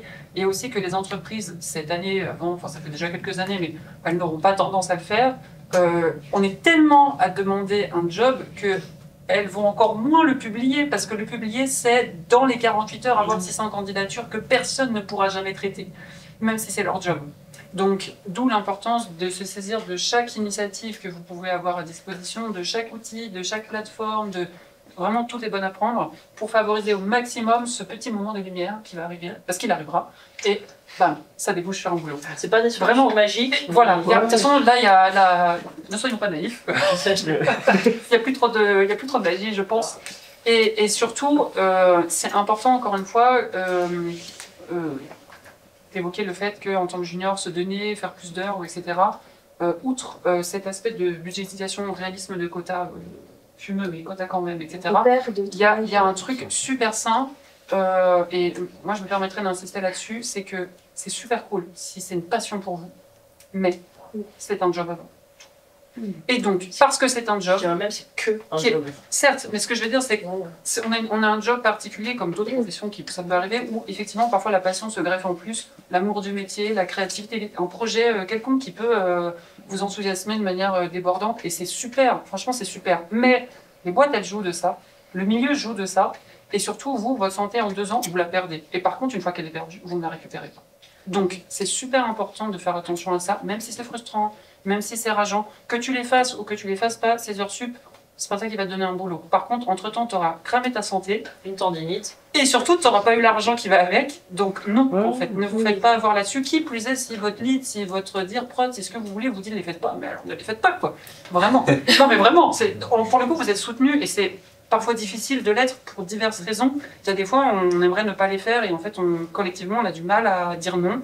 Bah, en fait, si en plus vous avez la chance d'être dans une équipe ou carrément toute une boîte qui dit c'est stop, et ben c'est stop. Et à l'inverse, s'il y a un chef anime ou un producteur qui vous dit ce serait bien de faire des petites heures supplémentaires, alors là, vous nous appelez. S'il vous plaît. Jamais. Mais quand en France? Non, jamais personne. Non, mais en plus. Et juste, il y a 2 petits trucs aussi que je pense qu'il faut rappeler, tu le soulignes bien, c'est l'importance de la communication. Que ce soit un stage ou même un bar, poser des questions aux gens. Ils sont gentils les gens dans la vie, hein, globalement. Ils adorent raconter leur vie. On est tous là. Posez-leur des questions, même en studio, pareil. Ils vous expliqueront, ou au pire, ils vous orienteront vers quelqu'un qui sait. Mais il n'y a aucun problème à demander. C'est comme j'ai tendance à dire à mes élèves, il n'y a pas de questions bêtes. Moi, ça fait 10 ans que je suis en prod, j'apprends encore des trucs aujourd'hui. Donc vraiment, il n'y a pas de souci à demander. Et il y a un truc que c'est important à se rappeler. Et j'y pense, mais t'es pas le premier à le faire, j'en vois beaucoup en ligne. Opposez pas junior, senior, on est tous dans la même merde. Là, les seniors sont très mal payés. Non, mais pas que toi, j'y ai repensé parce que je le vois beaucoup en ligne aussi. C'est pas une opposition, c'est juste que je vois au niveau d'un point de vue, je point d'un point de vue recruteur, c'est juste pas d'un point de vue recruteur, parce que j'ai entendu la bouche d'un directeur, je ne dirais pas Tesla, qui m'a dit ah ben c'est pas mal pour cette année. Mais bon, ça m'avait fait rire jaune pour être exact, c'est pas mal, pour nous c'est cool parce qu'on peut avoir des profils juniors qui ont de l'expérience moins cher qu'avant. Et du coup, c'est pour ça ils sont déjà il y en a pas beaucoup des seniors dans le secteur. Gardez bien ça en tête, il y en a une bonne partie qui sont permittents, c'est-à-dire qu'ils sont tout le temps dans le même poste, ils ont réussi à se creuser un trou dans un studio, ils restent accrochés comme une bernique parce que c'est super précaire. Il y en a plein qui s'en vont, je rappelle, hein, tous les 5 ans, il y a 50% du secteur qui est renouvelé. Donc on n'a pas beaucoup de seniors, ils doivent eux aussi se battre pour des salaires qui sont la plupart du temps pas jojo, hein, que ce soit VFX, 2D, 3D, stop moi je connais moins mais j'imagine que c'est encore pire. Voilà, c'est encore plus petit donc c'est l'horreur. Et vraiment, ils ont parfois aussi des problèmes de réseautage. Hein. Le réseautage, ça peut être un truc, si on a des facilités sociales qui se résout avec le temps, ça peut être un truc qu'on galère avec toute sa vie. Donc, et c'est pas un truc qu'on apprend suffisamment à l'école, ça veut dire. Et puis, en fait, ce qui est particulier avec le réseautage, c'est qu'il n'y a pas vraiment de mode d'emploi. En fonction de qui vous êtes, de la personne que vous avez en face, du cadre dans lequel vous vous rencontrez, ça sera toujours un truc différent. Autistique. Donc, c'est vrai qu'en fait, ce qu'il faut bien avoir en tête, c'est que il y a plein, encore une fois, d'outils qui sont à disposition, qui sont plus ou moins adaptés en fonction de ce que vous attendez, de comment vous vous sentez, de qui vous êtes, de ce que vous cherchez. Et en fonction, il faut aller piocher pour que vous fassiez cette propre combinaison, qui normalement sera la combinaison idéale pour déclencher un entretien et ça peut suivre sur... ça déclenche pardon, une candidature derrière positive. Mais il y a encore une fois pas beaucoup de mode d'emploi là-dessus. Et donc vraiment, j'insiste, saisissez toutes les opportunités qu'il y a là-dessus, même si on a conscience que c'est une énergie cataclysmique. Enfin, on a ça dans pas beaucoup de secteurs quand même, hein, cet effort et encore une fois, on insiste aussi, qui est permanent. C'est pas parce que là vous avez un job maintenant, en fait dans 6 mois il va falloir la remettre en route cette machine. Donc il faut l'entretenir quand même pendant les 6 mois, même en bas régime, pour qu'au moment où il va falloir la réenclencher, vous ne repartez pas de tréfonds sous terre, quoi. Et ça, c'est un effort qui n'est pas valorisé, qui est fantôme aussi. Et donc c'est pour ça, en fait, prenez les opportunités qu'il y a, ne faites pas plus que ce qui est forcément demandé. Et surtout, et ça c'est un truc à bien avoir en tête aujourd'hui, c'est pas parce qu'un recrutement débouche sur rien que c'est forcément de votre faute, en fait. Quand on a 200 candidatures.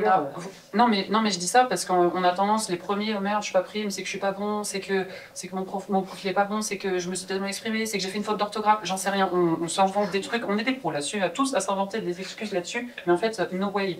En fait, le secteur, il est catastrophique aujourd'hui et c'est le petit bonheur de la chance. Là, c'est d'une barbarie sans nom et malheureusement, il est comme ça, d'où l'importance de percuter ce truc-là le plus possible. Il y a une question. Oui, je voulais demander à propos du 80-90% des offres sont cachées, mais du coup, est-ce que les candidatures spontanées, ça marche ou pas? Ça peut, pareil, facteur chance. Si c'est caché... La même question pour la roulette.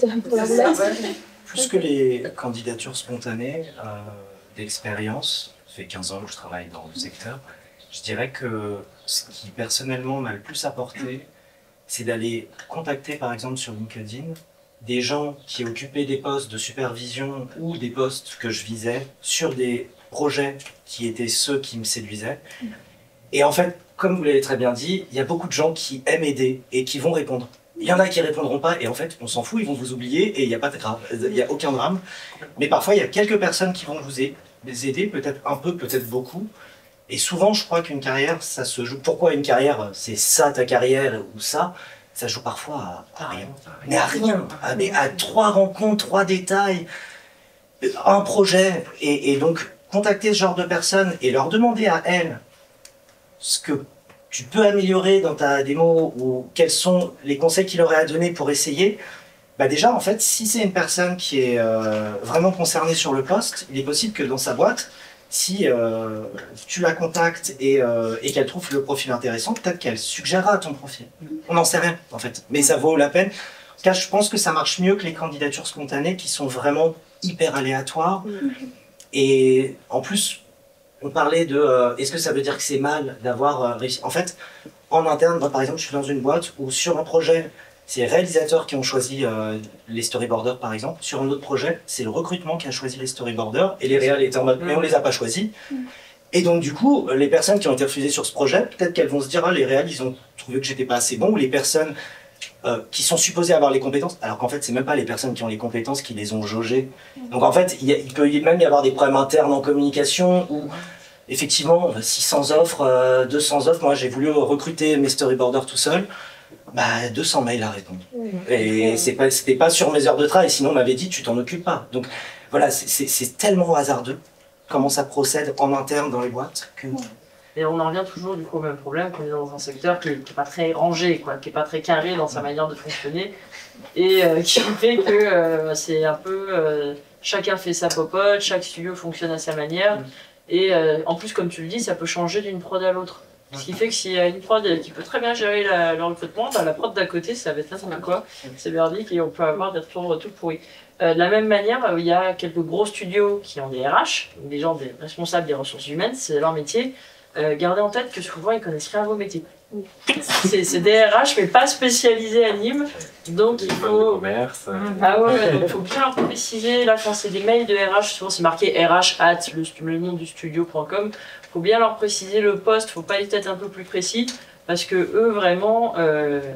C'est des billes, c'est des personnes très gentilles et très compétentes sur plein de trucs, mais sur les postes auxquels vous recrutez, vraiment, je ne compte plus le nombre de retours que j'ai eu de collègues dans les studios qui DRH qui disent mais ils nous plombent le recrutement parce qu'ils savent pas sélectionner les bonnes personnes. Et c'est pour ça que dans la même logique, si vous avez des contacts directs au sein du studio, c'est toujours mieux aussi parce que le contact RH, déjà parce que vous répondez pas, et parce que quand vous avez aussi l'adresse mail contact@ le nom du studio ou job@ contact le nom du studio, parfois c'est des boîtes mail un peu pas fantômes mais génériques et ça se noie dans tous les mails. Donc si vous arrivez à choper par LinkedIn ou autre le contact perso de quelqu'un qui est dans le studio, c'est toujours mieux. Comme ça aide à s'incruster. Il y avait une question à l'arrière, je crois. Oui. C'était pour un peu revenir sur les heures sup par rapport aux juniors. Mais en fait, à l'intérieur des écoles d'anime, je suis en première année de l'école d'anime, on a déjà fait une prépa, on nous apprend beaucoup à vraiment dépasser les limites, vraiment à faire toujours plus et à un peu se pousser à aller plus loin. Donc, du coup, on aide beaucoup de personnes à, par exemple, rester jusqu'à la fermeture de l'école, venir les samedis travailler, etc. Et en fait, on nous apprend cette mentalité-là de toujours faire plus et de dire ah ok c'est normal de faire autant, de cruncher, de motivation. En fait, on a des ateliers spécialement pour nous apprendre le crunchage. En fait, c'est après en plus c'est à double tranchant parce que les écoles qui restent ouvertes le week-end ou un peu tard le soir, ça peut être utile aux élèves qui n'ont pas de quoi s'entraîner chez eux. Donc ça permet une certaine accessibilité pour certains qui, oui, n'ont pas d'ordi, le logiciel à la maison, alors qu'il y en a d'autres qui l'auront et qui forcément pourront prendre de l'avance. Mais en même temps, comme tu dis, ça pousse à se dépasser, à pas compter ses heures. Et moi, je vois mes élèves en 3e année, quand je récupère, ils ont déjà des simples comme ça, ils sont au bout de leur vie. Et ils arrivent en studio et quand je leur dis non, faut pas faire d'heures sup, ils me font non. Visiblement, on est 4 profs là. Ouais, pas prof. Non. Ah. Je suis pas. Dehors. Mais alors, je sais pas comment vous faites vous les autres, mais moi, clairement, je m'inscris en faux contre. Enfin, je dis à mes élèves, la santé mentale, c'est avant tout. Enfin, faut pas rentrer dans un truc comme ça. Quand on est étudiant, c'est compliqué parce que. Encore toute la passion, je sais. Oui, au-delà de ça, ils risquent de prendre du retard par rapport aux autres groupes. Quand ils ont des travaux de groupe, s'il y en a qu'un qui veut respecter un peu sa santé mentale et physique, alors que les autres se donnent à fond, il va se retrouver un peu ostracisé par le groupe. C'est une culture vraiment systémique qu'il y a dans les écoles, de dire poussez-vous, allez-y à fond. Ce qui les rend encore moins inclusifs d'ailleurs vis-à-vis de personnes qui n'auraient pas la santé ou qui n'auraient pas les capacités de bosser 45 heures par semaine. C'est pas grave. J'ai pas de solution magique. Je sais on en parlait un petit peu ce matin, on en reparlera à la table ronde sur la gestion et l'encadrement des écoles d'anime, mais il commence à y avoir une volonté de certains députés de mieux encadrer les écoles privées de groupe. Alors c'est pas toutes les écoles privées, mais d'amener à ce que oui, ce soit un petit peu plus qualitatif et un peu mieux contrôlé, parce que là pour l'instant c'est vrai qu'elles font ce qu'elles veulent. C'est la chance. C'est un gros sujet sur le ce sera le sujet de la prochaine table ronde, mais au point de vue de l'accès à l'emploi, il y a un gros sujet sur la multiplication des écoles privées, notamment privées parce que c'est très cher. Ça fait qu'il y a beaucoup de gens qui s'endettent et forcément à la sortie, tu as envie de trouver n'importe quel taf. Et pour nous, encore une fois, CGT avec écrit en diamant là, tu dis ouais mais donc on va encore une fois niveler en par le bas parce qu'on va avoir beaucoup de de main-d'œuvre vraiment pas chère et disponible. Et ouais, ça pique un peu, ouais. Mais on peut pas les blâmer, les juniors, d'accepter de trouver n'importe quoi. C'est bien pour ça que je dis, moi, je blâme pas du tout les juniors, je blâme la prolifération d'écoles privées dans des groupes qui sont un petit peu quand même là pour faire du business. Je veux bien apporter une réponse aussi. C'est que quand vous êtes en école, vous apprenez, vous travaillez pour vous, et on vous embauche pour quelque chose que vous avez prouvé que vous savez faire via un test, via un recrutement. Donc vous êtes plus censé montrer plus que ce que vous êtes censé faire le travail. Et travail qui est censé avoir été calibré. Alors le quota, c'est un repère journalier du travail à faire sur, quand tu as 2 ans de prod devant toi, il faut essayer de découper en petits grains ce volume monstrueux de frame. Donc, mais quand il y a des tests, ils servent à ça, à dire, il y a un temps, il y a eu un test qui ne devrait pas être un piège. Il y a certains celui qui pratiquent le piège, mais fuyez. C'est quoi? Qu'est-ce que... Un rig buggé ou quoi. Il faut avoir la capacité de le débugger. Oui. Bref, on ne va pas rentrer dans les multiplications des détails à la fin, mais quand on recrute quelqu'un sur un test, on a donné un temps repère, à charge à la personne de le respecter pour se prouver à elle-même qu'elle est capable de faire ce qu'on lui a demandé parce que c'est censé être un repère, et ensuite il faut reproduire cet exploit tous les jours. Et c'est censé tenir dans le temps de la journée, parce qu'on est payé à l'heure. Avec un repère en disant, généralement, chaque jour chaque paquet de jours doit produire tant de frames, parce que c'est une semi-garantie d'y arriver dans un an, d'avoir fini la prod sans dépassement de budget. C'est ça que... En fait, c'est le cadre que vous mettez, quoi. C'est-à-dire qu'à l'école, c'est la boîte de l'apprentissage. Et c'est pour vous. Sauf qu'au boulot, c'est la boîte du code du travail. Donc en fait, c'est le code du travail qui fait foi. Point barre. Ouais, c'est pas votre si ça rentre pas dedans, c'est pas ton problème, c'est pas toi qui l'as pensé ce projet, donc charge aux types qui ont pensé le projet de repenser le projet, en fait, ou de te donner les moyens d'y arriver, mais t'as absolument pas à payer en plus pour les pots cassés de ce truc-là. Okay. Et même si à l'école, on peut avoir cette notion de il faut faire un peu plus parce que tu es en apprentissage, parce qu'il y a la marche à passer, en aucun cas tu dois y sacrifier ta santé physique comme mentale, ta vie, tout en fait. Même si tu t'es endetté pour, même si ça sera la table ronde de tout à l'heure, de toute façon, parce qu'il y a énormément de dérives dessus et il faut vraiment qu'on travaille sur ce sujet.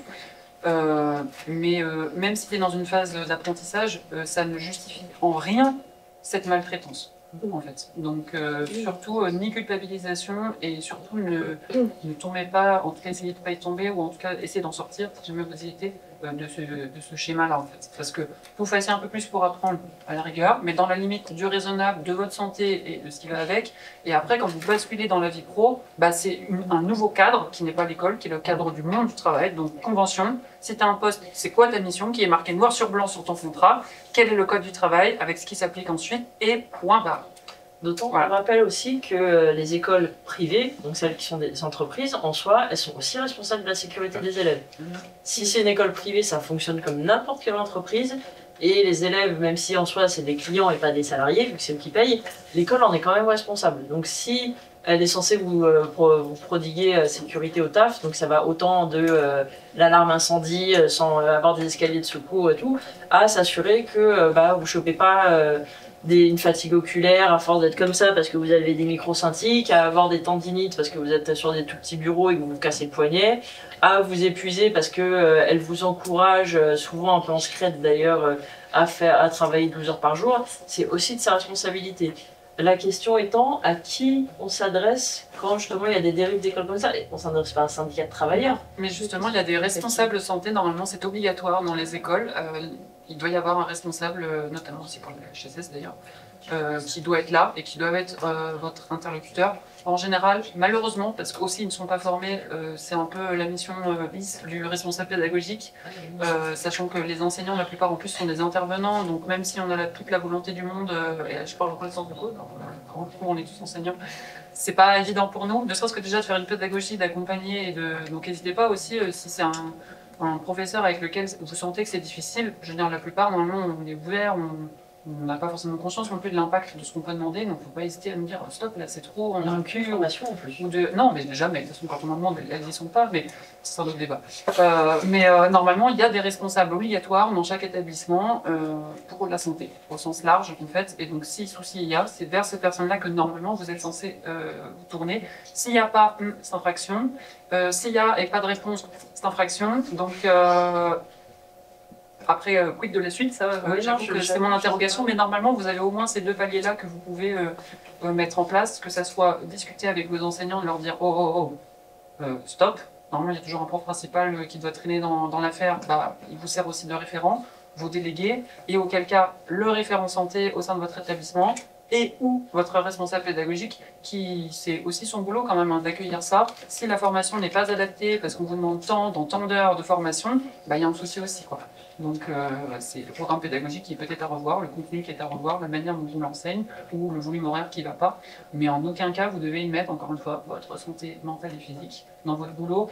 Et surtout, si vous le faites, ne le réappliquez pas dans le monde de l'entreprise. Oui. Voilà. Et du coup, ça, on revient encore sur communiquer, parler entre vous, parler aux profs. On fait les métiers de toute façon collectifs, qu'on soit à distance ou sur place au studio et dans les écoles. On dépend des uns des autres dans les métiers, ne serait-ce que les départements. On a souvent la blague en studio de dire que les rigueurs et les animateurs ils peuvent pas se saquer. Mais en vrai, c'est parce que souvent ils sont quand même séparés, ils sont pas dans le même espace. Et en fait, moi j'ai déjà vu où ils discutent pendant les pauses, ils font ah mais en fait c'est pour ça et tout. Il suffit de discuter un peu, de communiquer, et bon, ça ne veut pas dire que tout le monde il est gentil, tout le monde il est parfait, tout le monde il s'aime, mais souvent ça débunk plein de trucs, ça dénoue plein de problèmes, ou à l'inverse, on se retrouve sur beaucoup de problèmes communs, et c'est plus facile de se faire entendre et de résoudre ces problèmes quand on est nombreux à se retrouver autour et de faire collectif, communauté, parce que c'est vrai que si on y va tout seul avec nos petits drapeaux, que ce soit en école, face au responsable pédagogique, ou en entreprise, face au RH, ou au CSE, ou au chargé de prod, et qu'on y va tout seul en mode « je suis pas bien traité », il va dire « ok, et qui ?» Alors que c'est vrai que si on y va en groupe, c'est plus imposant, on est plus protégé en tant que travailleur comme en tant qu'étudiant-étudiante, et du coup on fait plus de poids. Comme partout, hein, c'est mignon, c'est vieux, mais l'union fait la force. Ah là là, ça se fait. Après, si on a un problème, même si on est seul avec, ça le rend légitime. Il n'en est pas moins légitime. Oui. Si on a une difficulté. Mais c'est plus simple d'en parler, comme en plus ça fait du bien d'en parler. Alors, j'ai organisé des réunions juste pour râler. Et voilà. Non, c'est pas. Maintenant, on a une heure devant nous. Non, attends, c'est pas très efficace, mais ça a fait du bien à tout le monde.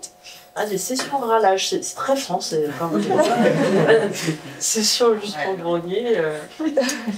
Et voilà, du coup, c'est un accès à l'emploi qu'on a en France, qui est aggravé par une crise qui est sans précédent. Hein. Même Anime France, le syndicat patronal principal, le reconnaît. On a traversé avant 2 crises principales en France. Celle-là, c'est la plus grosse qu'on ait jamais eue, elle n'a jamais été aussi importante, aussi parce que le secteur n'a jamais été aussi important. Et eux-mêmes sont un peu dans expectative de ce qui va arriver, ils tentent des trucs, mais ils se remettent pas trop en question. Le secteur a clairement besoin d'être refondu, c'est-à-dire repartir sur de bonnes bases et pas juste on met des pansements sur la plaie béante et puis on repart comme on faisait avant, ça ne fonctionnera pas. C'est un travail de longue haleine qui va se faire avec les étudiants, les syndicats, les assos, vraiment tout le monde. Et c'est vrai que l'accessibilité à l'emploi, ça se réfléchit aussi avec tout le monde. C'est pour ça que là, il y a des groupes, des assos qui font du réseautage. Même si vous êtes étudiant, vous pouvez contacter les syndicats. Nous, aux intervalles, on a des membres de l'asso qui sont encore étudiants. Et parfois, ils sont surtout là pour faire des retours sur leur vécu étudiant, qu'on les prenne en compte. Parce que c'est vrai que si on en est sorti depuis un moment, que ce soit, toi, ça fait 15 ans que tu es dans l'anime, moi, ça fait 10 ans que je suis dans l'anime, c'est vrai qu'il y a des trucs, on a oublié, on a effacé, on a préféré plus se souvenir. Faut pas hésiter à nous les faire remonter parce que on l'a plus vécu en tête et ça peut aider derrière à améliorer la situation, juste d'avoir des gens qui viennent témoigner, qui viennent filer un coup de main, qui viennent donner leur point de vue parce que on peut oublier des choses et on est jamais parfait, que ce soit en asso ou en syndicat, on est nous-mêmes biaisés. Donc, si vous êtes étudiant, venez témoigner, venez filer un coup de main, les gens sont toujours heureux. Tu voulais ajouter un truc? Non? Il y a plein de choses. On a encore 5 minutes, sinon s'il y a d'autres questions, on a encore 5 minutes. Ah bon non, si Ouais, après, s'il y a quelqu'un. Non, vas-y. En fait, moi, c'est juste une question pour revenir sur le truc des écoles. Est-ce que vous, en action syndicale, et je pense aussi plus à la CGT parce que c'est connu pour... Est-ce que vous essayez de négocier avec des acteurs d'école, des acteurs politiques et ça, pour essayer de revoir comment faire un lien vraiment plus fort entre les écoles? Je pense par exemple des contrats d'alternance qui fonctionnent. Non, des contrats d'alternance, c'est-à-dire trouver des contrats qui seraient équivalents, qui permettraient d'avoir un entre-deux, qui permettent d'avoir des cours théoriques, mais qui donne aussi une formation directement dans l'entreprise, qui sert aussi l'entreprise pour avoir de la main-d'œuvre informée et un peu moins chère quand même. C'est pas légal. Mais il y a aussi la question de savoir est-ce que ça peut se devenir légal. Trouvons un contexte que ça devienne légal sans l'exploitation. Sans l'exploitation, c'est très intéressant, t'as raison. Mais je trouve que c'est. Et je sais pas si en termes d'association, si on enlève. Je trouve que ça, pour faire de l'accès à l'emploi, c'est des choses qui peuvent être intéressantes. Alors j'ai donné, en tant que gros hibou, alors c'est pas un bon pays pour plein de choses, hein, je suis le premier à dire, le Japon.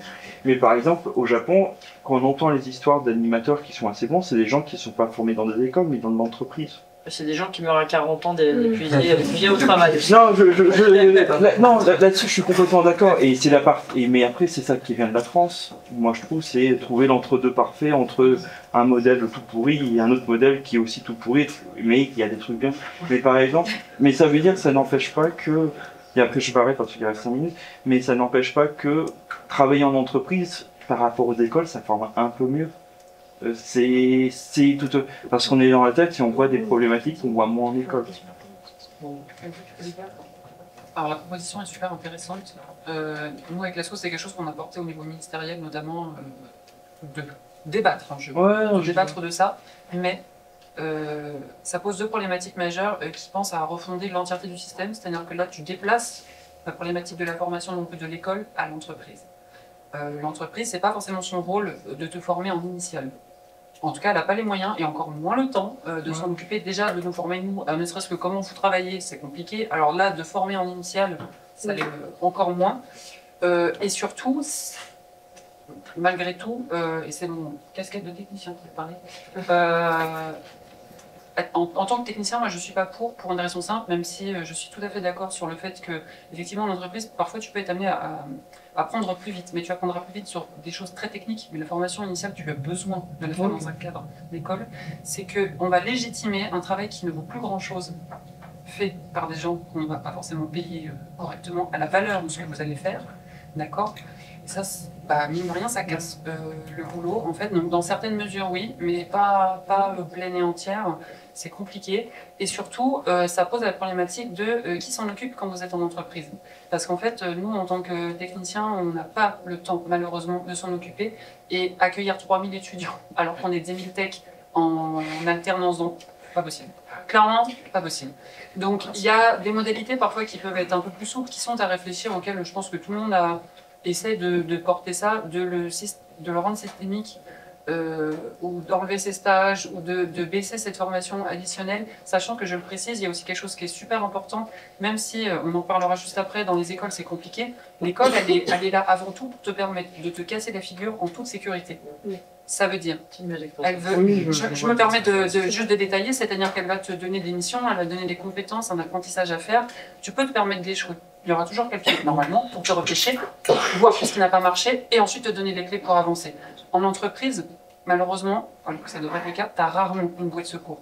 Et là, si tu te casses la figure en entreprise, les dents, elles y passent quoi. Donc, cette problématique de déplacer la formation d'une grosse partie en entreprise, elle pose ce système-là. Encore une fois, moi, j'ai pas de réponse. C'est pas forcément. C'est un débat qui transforme, mine de rien, la façon dont on va transmettre en apprentissage et des compétences propres. Moi, je dirais à deux points de vue. Ça existe déjà, en fait, je dirais. C'est-à-dire que d'une, littéralement, il y a des formations en alternance.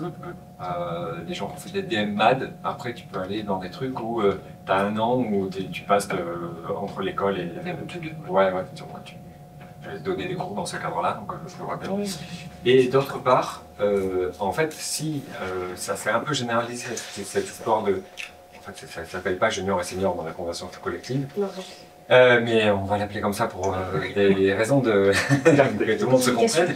En fait, l'idée, c'est pas que justement, il y ait en principe, cette idée de junior et senior, c'est justement qu'il n'y ait pas juste des équipes qui soient entièrement faites de juniors. Parce que ça veut dire que, normalement, l'idée de junior et senior, c'est que les seniors sont censés un petit peu apporter des choses, enfin, que les juniors puissent apprendre de certains seniors.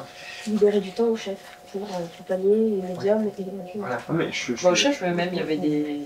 Quand j'ai commencé, ça se trouvait encore d'avoir des gens, pas des leads ou des sup, hein, des seniors, juste des animateurs genre seniors, qui prenaient sous leur aile chacun un ou deux juniors, un de chaque côté, genre, et ils les aidaient un petit peu en parallèle de leur Et même, troisième truc, normalement un stage, ça se fait avec un maître de stage aussi.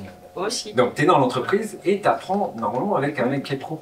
On a un guide du stage sur les intervalles, regardez-le, qui rappelle l'encadrement légal, que l'école et l'entreprise sont responsables de vous en stage. Vous n'êtes pas lâché dans le gambin tout seul. Pour la même raison que si après ça ouvre la porte à des... Parce que s'il n'y avait pas de cet encadrement, ça pourrait ouvrir la porte à des prods qui seraient en fait juste faites par des stagiaires. Ouais. C'est même un vrai danger. En fait, il s'avère que c'est encadré et que contrairement à plein d'autres secteurs où c'est une autorité publique que les stagiaires travaillent pour l'entreprise, dans l'animation, on n'est pas censé toucher une image qui arrive en diffusion derrière. Donc le stagiaire, tu lui fais faire quelque chose. Pas fait le sandwich. Dans la théorie, dans la pratique, ouais, pas faisable. il s'avère qu'il y a quand même quelques studios, à ma connaissance, qui essayent de respecter le cas, mais du coup, le nombre de stagiaires qui rentrent dans le studio, bah, ils font littéralement parce qu'il faut En fait, je suis très compliqué en fait de trouver la limite. Mais je suis complètement d'accord avec ce que vous dites et je suis pas du tout pour l'exploitation des... Non, c'est sûr. On va tous s'auto-exploiter. Voilà. Non, c'est juste que, en fait, comme on vit dans une période de crise et on sait que les écoles, elles ont une problématique et que les entreprises, elles ont une problématique, en fait, est-ce qu'on, en tant qu'individu et même en tant que collectivité, même d'association, un peu sortir, essayer de trouver même des solutions qui, le premier d'abord, qui pose plein de problématiques, c'est bien de les rappeler, mais c'est essayer de penser, de trouver vraiment ce juste milieu bien encadré, mais après pour ça il faut avoir, et j'ai l'impression que ce qui ressort c'est que c'est un peu le problématique en France, l'animation en France, c'est un peu le Far West au niveau de la loi et tout le monde fait un peu ce qu'il veut. Il y a du cadre mais il n'est pas respecté. Voilà, la condition première, nous, c'était déjà de respecter voilà, le cadre. c'est que le cadre il n'est pas respecté, mais parce que le cadre il ne se respecte pas, parce que est-ce que le cadre et après c'est une autre question, mais est-ce que le cadre il n'est pas respecté parce que les entreprises, si elles commencent à respecter le cadre, il y en a 50 qui ferment. Après c'est peut-être un discours que les patrons ils se donnent pour se donner bonne conscience et semi-bonne conscience, tout ça, c'est classique. Il n'y a pas de raison. Clairement, je sais pas. Pour être en prod, on prend beaucoup de retard en prod parce qu'elles sont mal gérées, parce qu'on démarre sur les chapeaux de roue sans réflexion en amont.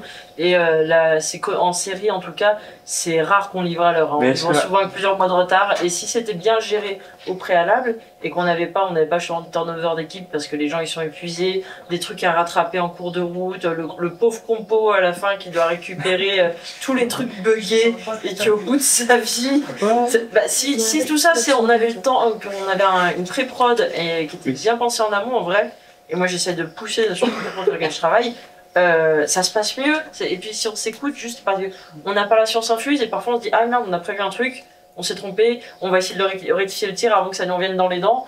Mais nos producteurs, ils veulent toujours faire produire plus vite, démarrer plus vite, go, et on s'en mord les dents après. Mais après, alors c'est pour général, parce que... Mais après, ce que notre responsabilité, c'est aussi pas de demander, non pas de faire qui est bien de manifester, je suis pas le droit de manifestation, mais par exemple, c'est ce que je disais à votre collègue au début, essayer de faire des réunions beaucoup plus larges avec tous les secteurs et dire, il faut venir faire... et pas exclure le patron et faire venir des patrons pour voir aussi leurs problématiques. Ah mais il y a des négociations syndicales entre les syndicats de patrons et les syndicats de aussi les animateurs, mais en fait comme ce qui s'était passé pour, je reprends toujours mon exemple, et je sais pas, peut-être que c'est peut-être un manque de culture de ma part, mais je sais que pour l'écologie, comme je disais au début, c'est qu'il y avait eu comment ils appellent ça, la convention citoyenne. Oui. Il n'y a rien qui a été respecté au final. Oui. Non, mais... Surtout qu'elle n'est pas de notre initiative, ça c'est des initiatives du chef de l'État en l'occurrence qui ne sont pas du tout mis en place par les acteurs à notre échelle. Mais si à un moment, comme vous avez des pieds partout en tant qu'association, qu'un regroupement d'associations, et réclamer, pas forcément réclamer le droit, mais aussi réclamer une convention citoyenne, parce que oui, c'est pas respecté, et ça me désole profondément tant parce que ça, mais c'est un outil qui est prouvé, qui marche. La différence, c'est que l'écologie, ça concerne tout le monde. Nous, on est un tout petit milieu de 10 000 personnes. Oui, mais ça nous concerne nous. Non mais regarde, pour te donner une idée, on est tellement un petit milieu qu'on a du mal à se faire entendre par les grosses assos qui fonctionnent aussi, qui travaillent sur le cinéma et l'audiovisuel, parce que le cinéma, ils sont 40 000, l'audiovisuel, live, du coup, ils sont 100 000, et nous, plus le VFX, qui sont 4-5 000, on est 14-15 000 personnes. On a un tout petit secteur, en plus on est intermittent du spectacle, on a très mauvaise presse auprès du grand public, on passe pour des feignants de première, c'est très compliqué. Convention citoyenne, tout le monde en a rien à foutre, pardon pour le terme.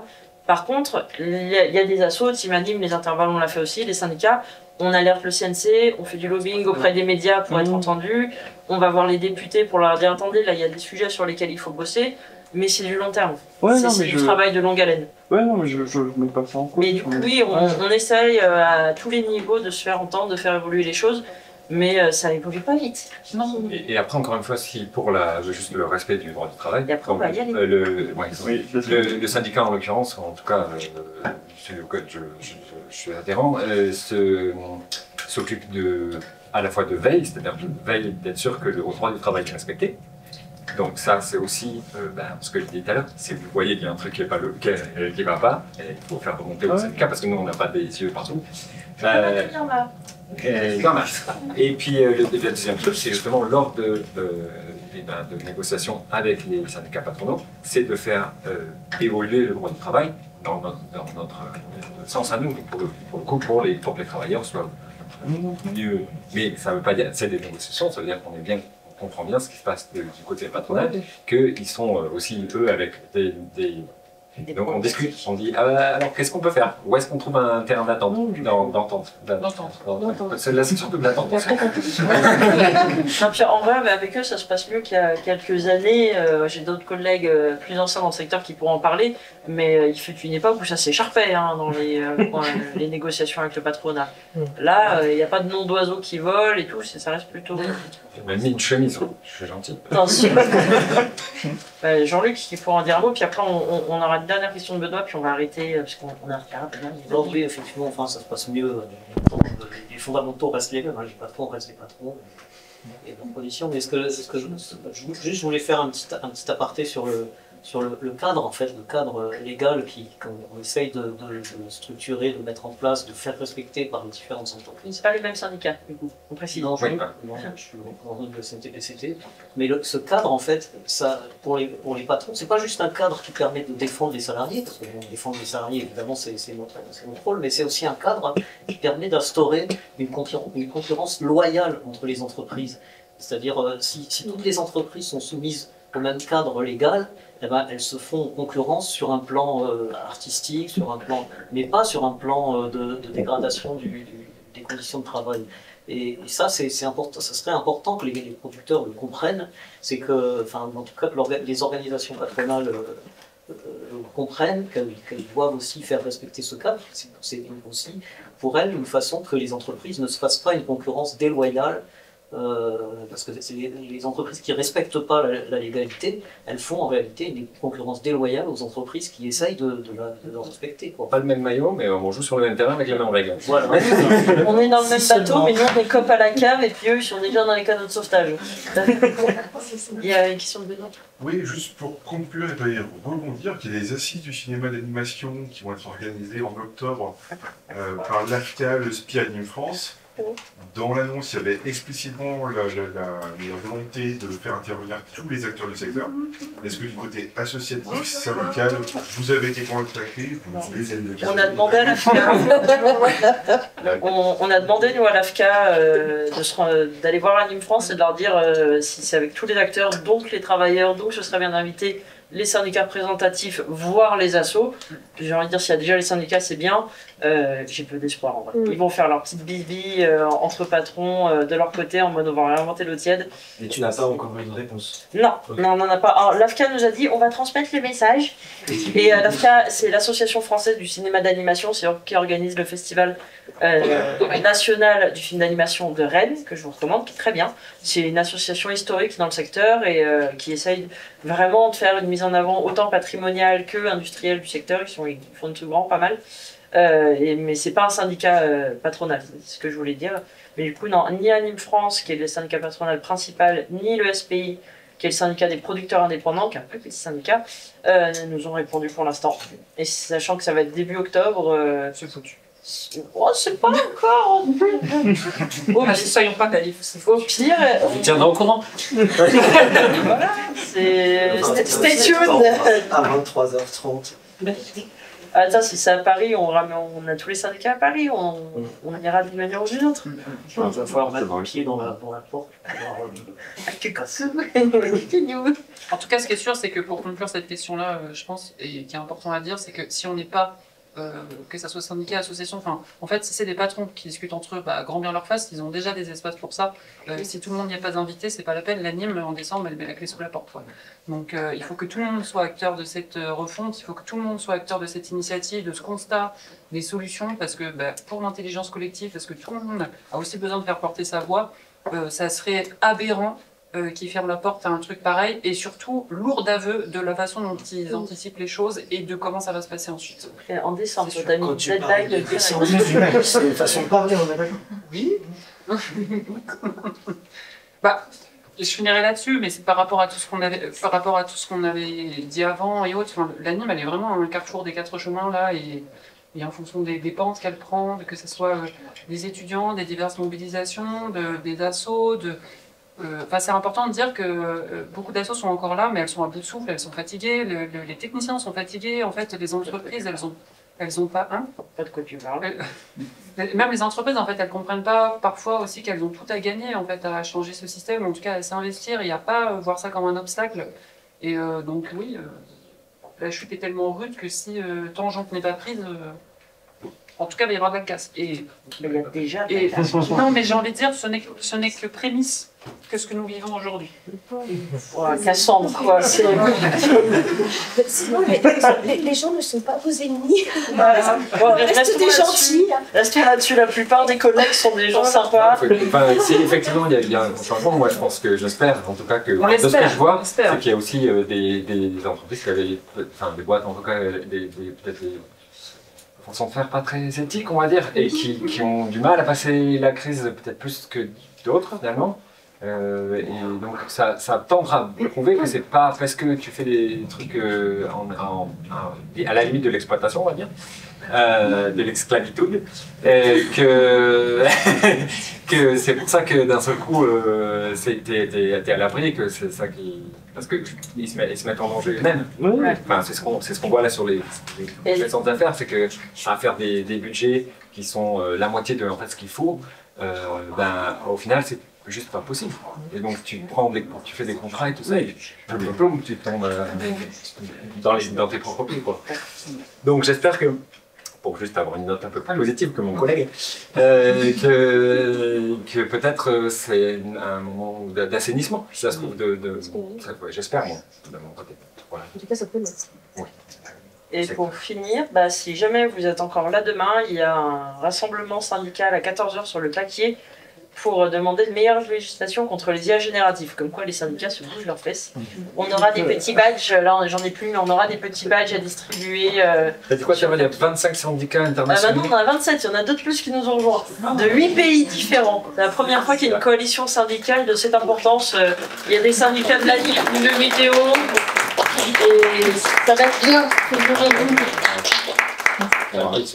Et si on est assez nombreux, on raid l'Imperial Palace, moi je dis. La caméra peut-être d'abord.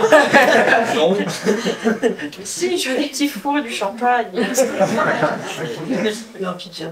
Un Picard, c'est pas les Oppo patronales, c'est pas du Picard qu'ils ont. Alors, on a une dernière table ronde qui est à 16h, donc dans un quart d'heure du coup, sur la gestion et l'encadrement des écoles d'animation.